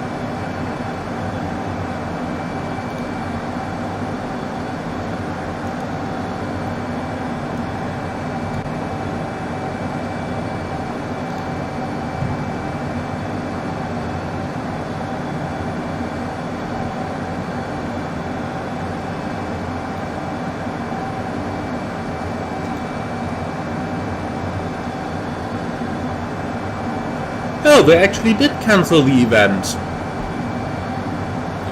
Apparently several people got sick, and so they didn't have enough air traffic controllers anymore. Well, that is really unfortunate. I'm really sorry to hear that. I hope everyone involved is going to get healthy soon again.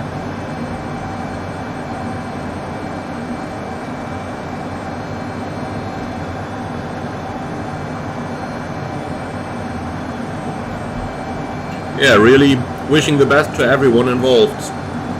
So, hope they recover soon. And sure enough, on the next Hamburg event, I am definitely going to go there again.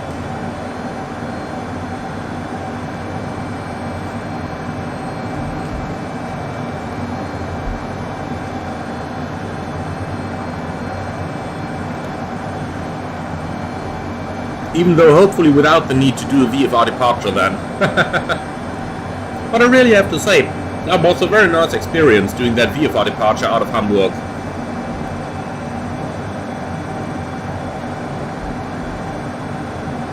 And it saved us so much time. I'm really glad, before I started the stream, I thought about if I would want to fly the Hondajet or the A320. I'm really glad now I decided for the Hondajet. In the A320 I could not have done that visual departure. But well, after my taxi experience in Frankfurt, I definitely got to be lucky, don't I? At least once.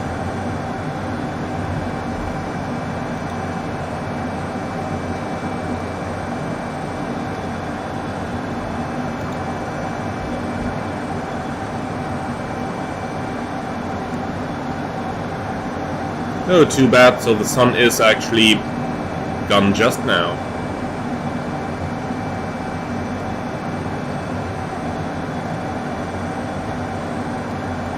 Plane is detecting some ice here, it says. And not anymore. Actually turn the anti-ice off as well.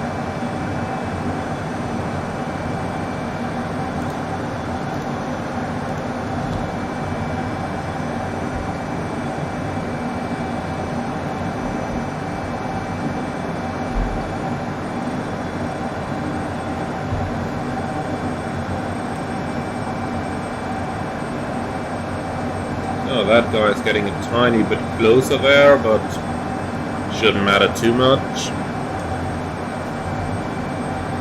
Let's quickly see which type of aircraft he's flying. Good thing Vatspa is around.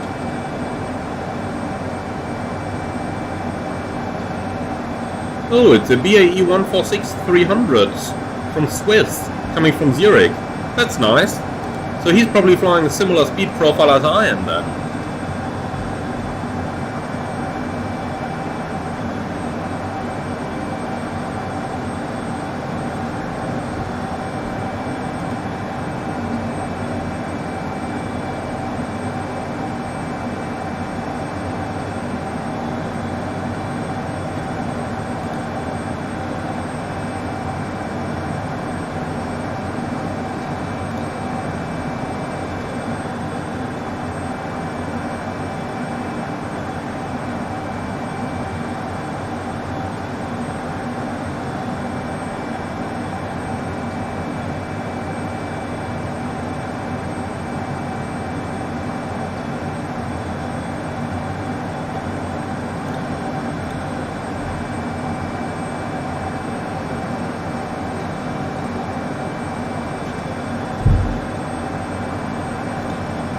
Looking at VATSIM, there's still quite a bit of traffic here in Hamburg.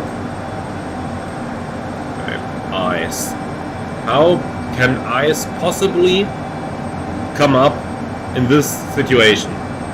There is literally no way how the aircraft could start picking up ice right now.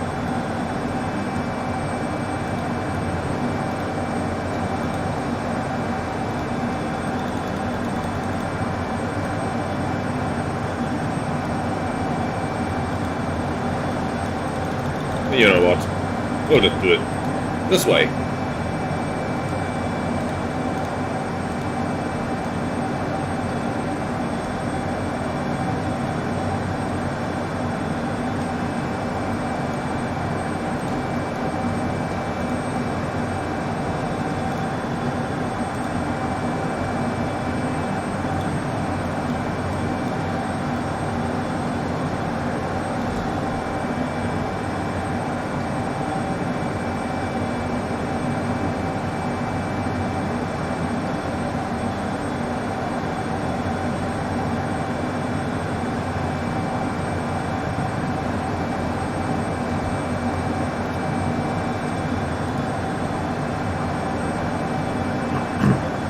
Yeah, Captain Rish 101. No, it's not that they couldn't handle the pressure. There is a statement in the VATSIM Germany forums that they had to disconnect because a lot of them got sick. So a lot of them got ill, and then they didn't have enough controllers, and they had to abandon the event. I don't know if it might have been a live event in one room, so that everyone was sitting together, and that, I don't know, something might have happened there, but that would be speculation, so I'm not going to participate in that. But all I am going to say is that I wish everyone who got sick there a speedy recovery, and, well, nothing you can do about it.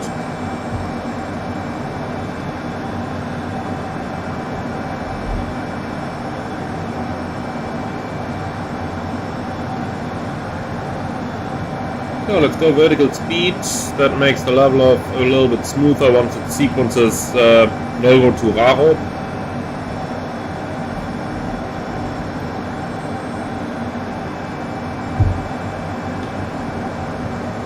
Lovely view on Hamburg.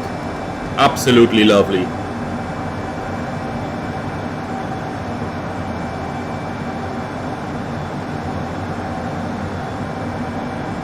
The visuals in this simulator are just great.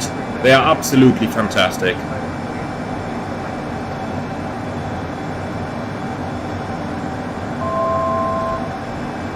And we have one to go.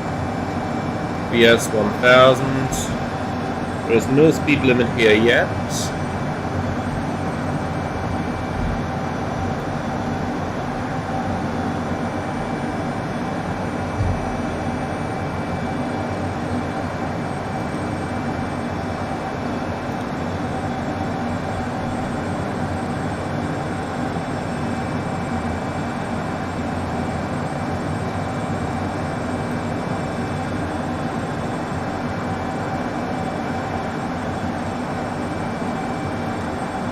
And there's Hamburg. Looking at VATSIM at the moment, it's still pretty busy, so I'll just keep going for Lubeck.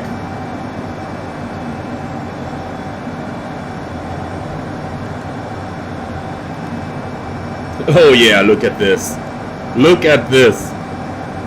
And this is without air traffic control sequencing the aircraft, so this is actually everybody just self-establishing. I don't want to be in that line. That is going to be one big mess.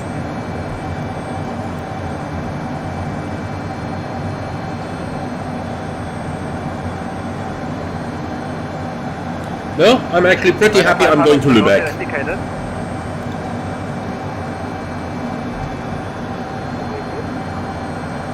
I report your indicated airspeed. 150.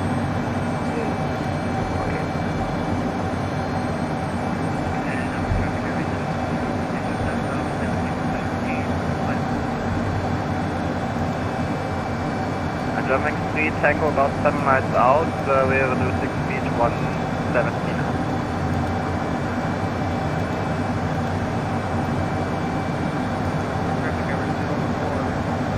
I don't yet know why. From time to time, the brightness of the displays just changes all on its own, without any input from my side. Not sure why it does it, but can be a little bit annoying.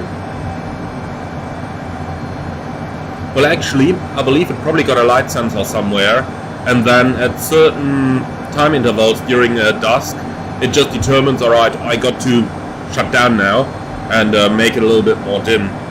The 737 has something like this as well in real life, and that of course is without any like sudden change of the display brightness, but it simply will gradually reduce the brightness as the sun sets, and you aren't even going to notice as a pilot. Unfortunately, that was not able to be simulated properly by PMDG, so that feature has been left out. And we just saw in the Hondajet what happens if you try to simulate it, so happy for PMDG that they did it the way that they did it.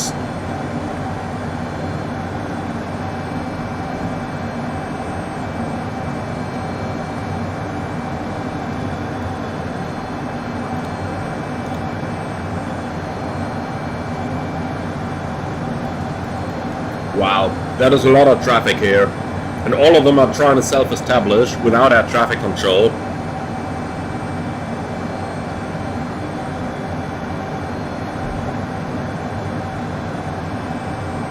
Well, I'm happy I don't have to go into that. Pretty happy, to be honest.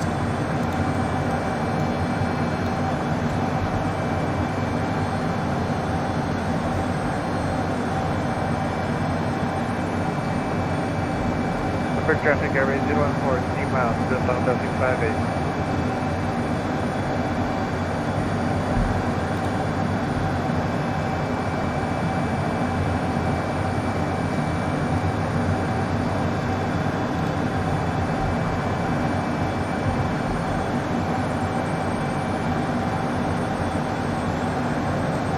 So, are we gonna go into airspace echo again? I believe we probably will.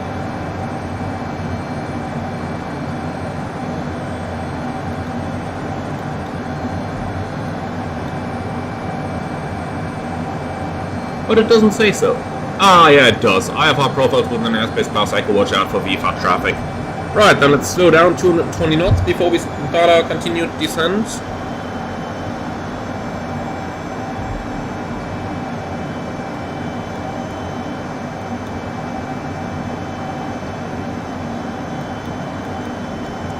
And then continue the descent.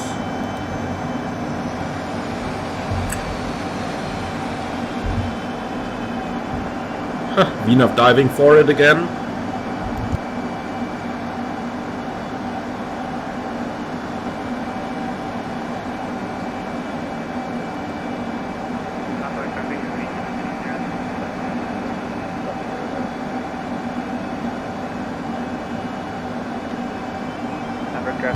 So 220 knots, that's what we want to have. That makes the whole see in the void thing a little bit better. So at 220 knots you have a lot more time to actually see something that might happen. So to see other VFR traffic.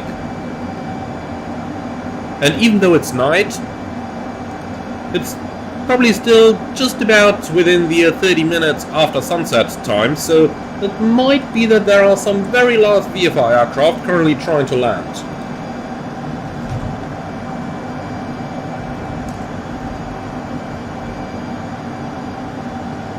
So, set altimeter 1002.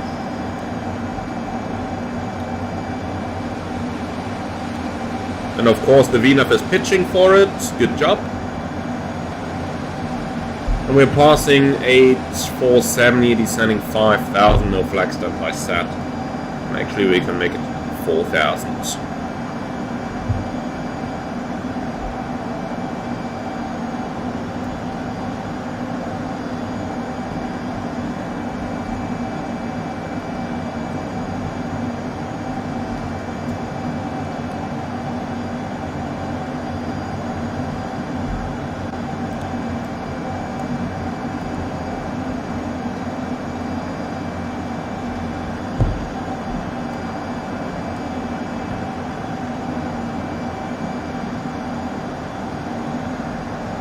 Okay, so descent checklist. Landing field elevation 52 feet set, engine anti-ice off, altimeters 1002 set. Descent checklist complete.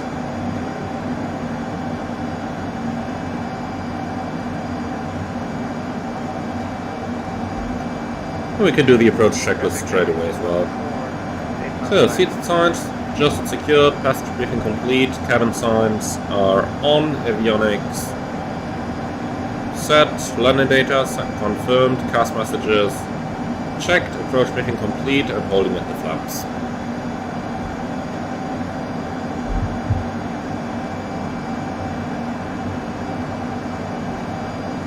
And I have the feeling VNAV has taken us in a little bit too low. It probably tries to be level at 145, but should be in above restriction. Let's go VS 500 so that we make a nice continuous descent approach.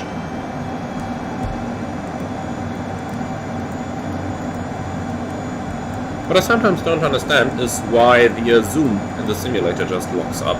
Then all of a sudden it works again. Okay, approaching some clouds, engine anti-ice on.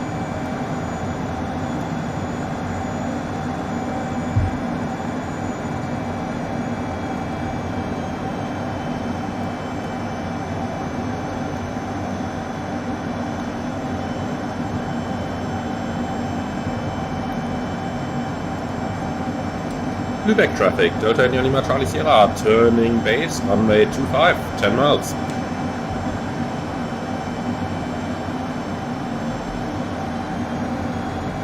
So, speed restriction up here, 210.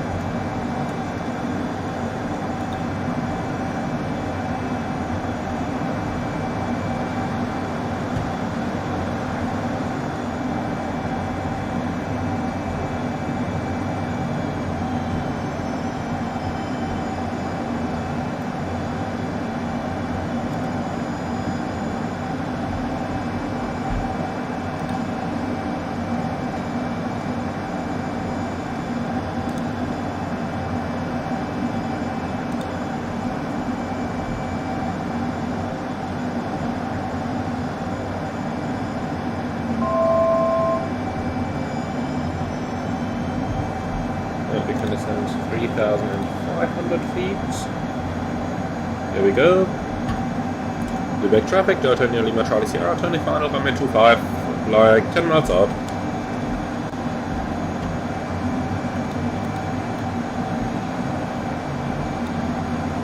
Right, heading west. And here we go. We can intercept the localizer, send 3000, and speed back 180. Here we go, runway is up there.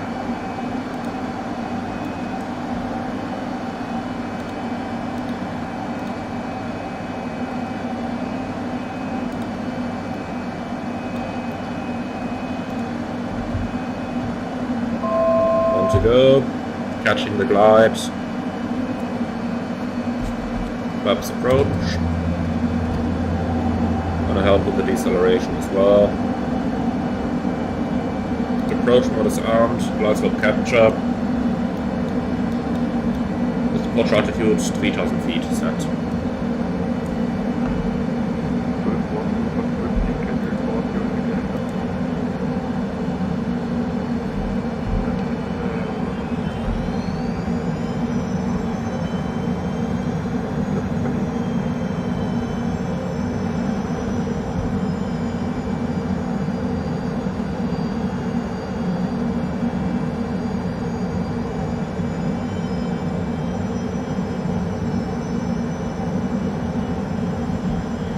Nice view of the city over here. A couple of lakes and then of course the ocean itself.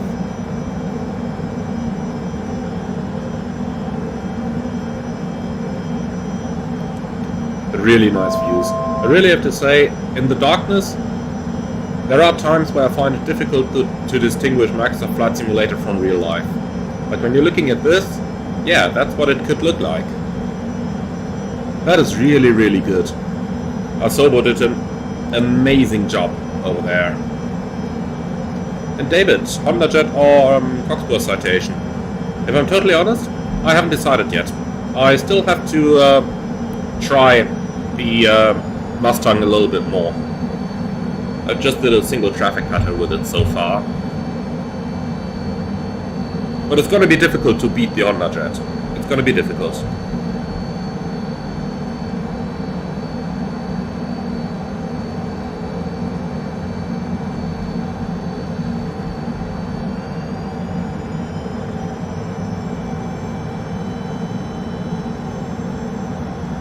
Lubeck traffic, Delta India Lima Charlie Sierra 5 miles final, runway 25.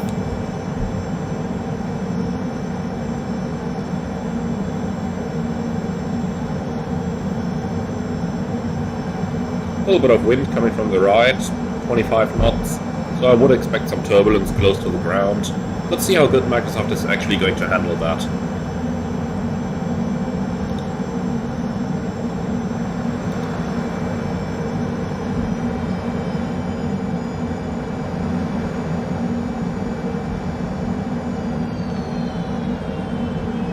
Okay, gear down. Speed should be 110.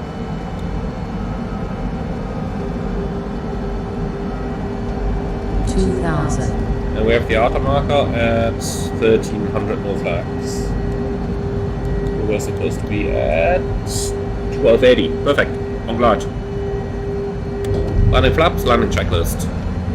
Landing gear down, speed brake, retracted, flaps, landing, airspeed, approaching VREF, and autopilot yaw damper is going off. Landing checklist complete. 1000.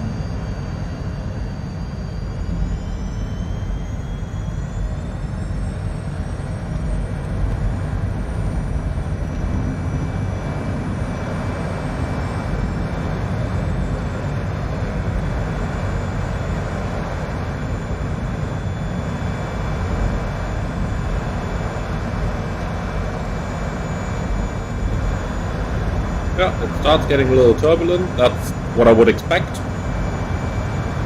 with a wind like this.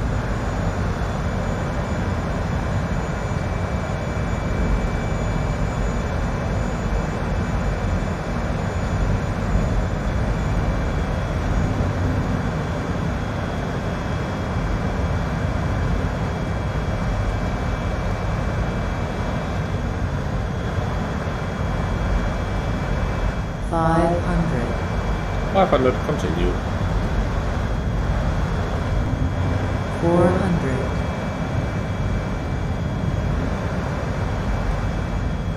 300.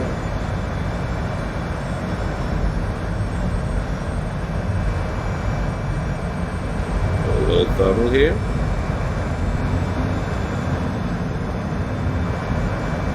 Minimums. Continue. 200.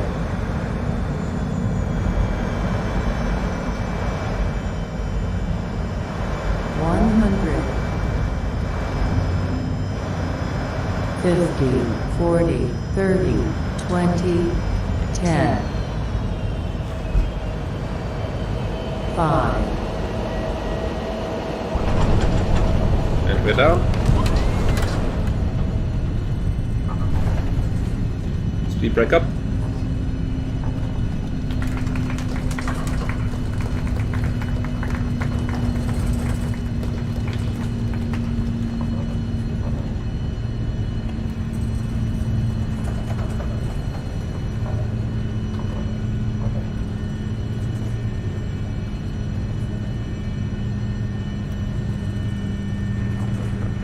Alright, and here's the next exit.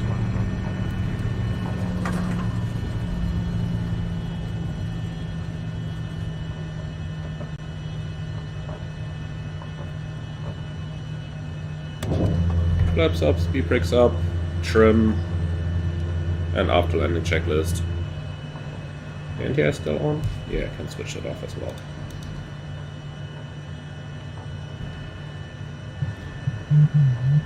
So, cabin signs on, engine anti-ice off, speed brake retract, flaps up, trim set, after landing checklist complete. Then let's quickly taxi to the next gate.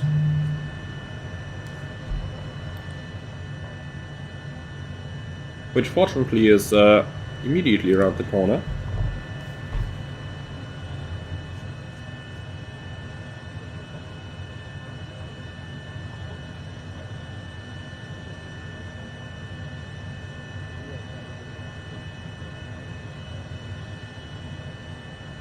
Okay, not this one, but the next. Here it comes.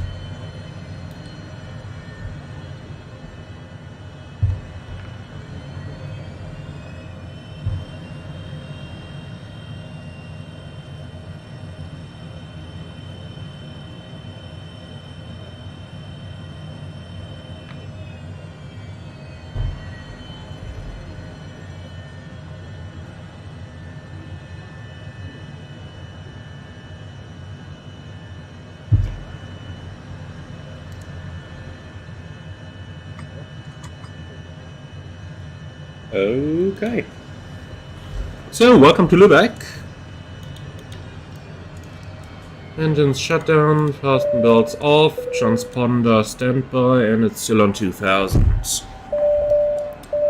So, that's been like an hour and 5 minutes-ish, I guess. Flight time. That's definitely alright for going halfway through Germany. The airliners aren't that much faster, are they? Even though they are flying a little bit faster than the Hondajet. So, shutdown checklist. Park and brake set, wheel chucks installed, engine anti-ice off, external power off, thrust levers cut off, cabin signs off, oxygen supply off, parking brake. Yeah, we're gonna keep that one set and the battery will remain on for now. Shutdown checklist complete. So, the doors can be opened. We don't have ground power, that's fine.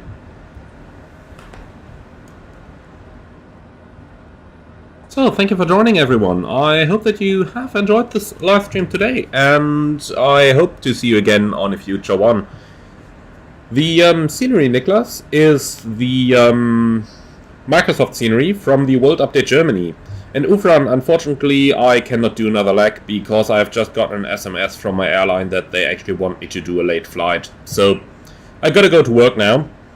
Nonetheless, I hope that you have enjoyed this, and I am very much looking forward to see you all again, hopefully in the very soonish future.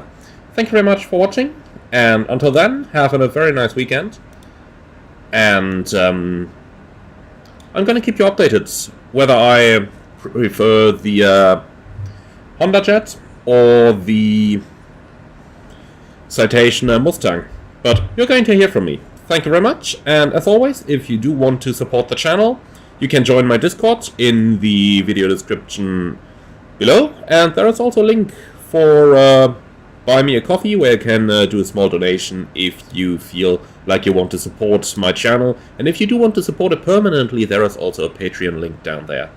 Thank you very much, and have a good weekend.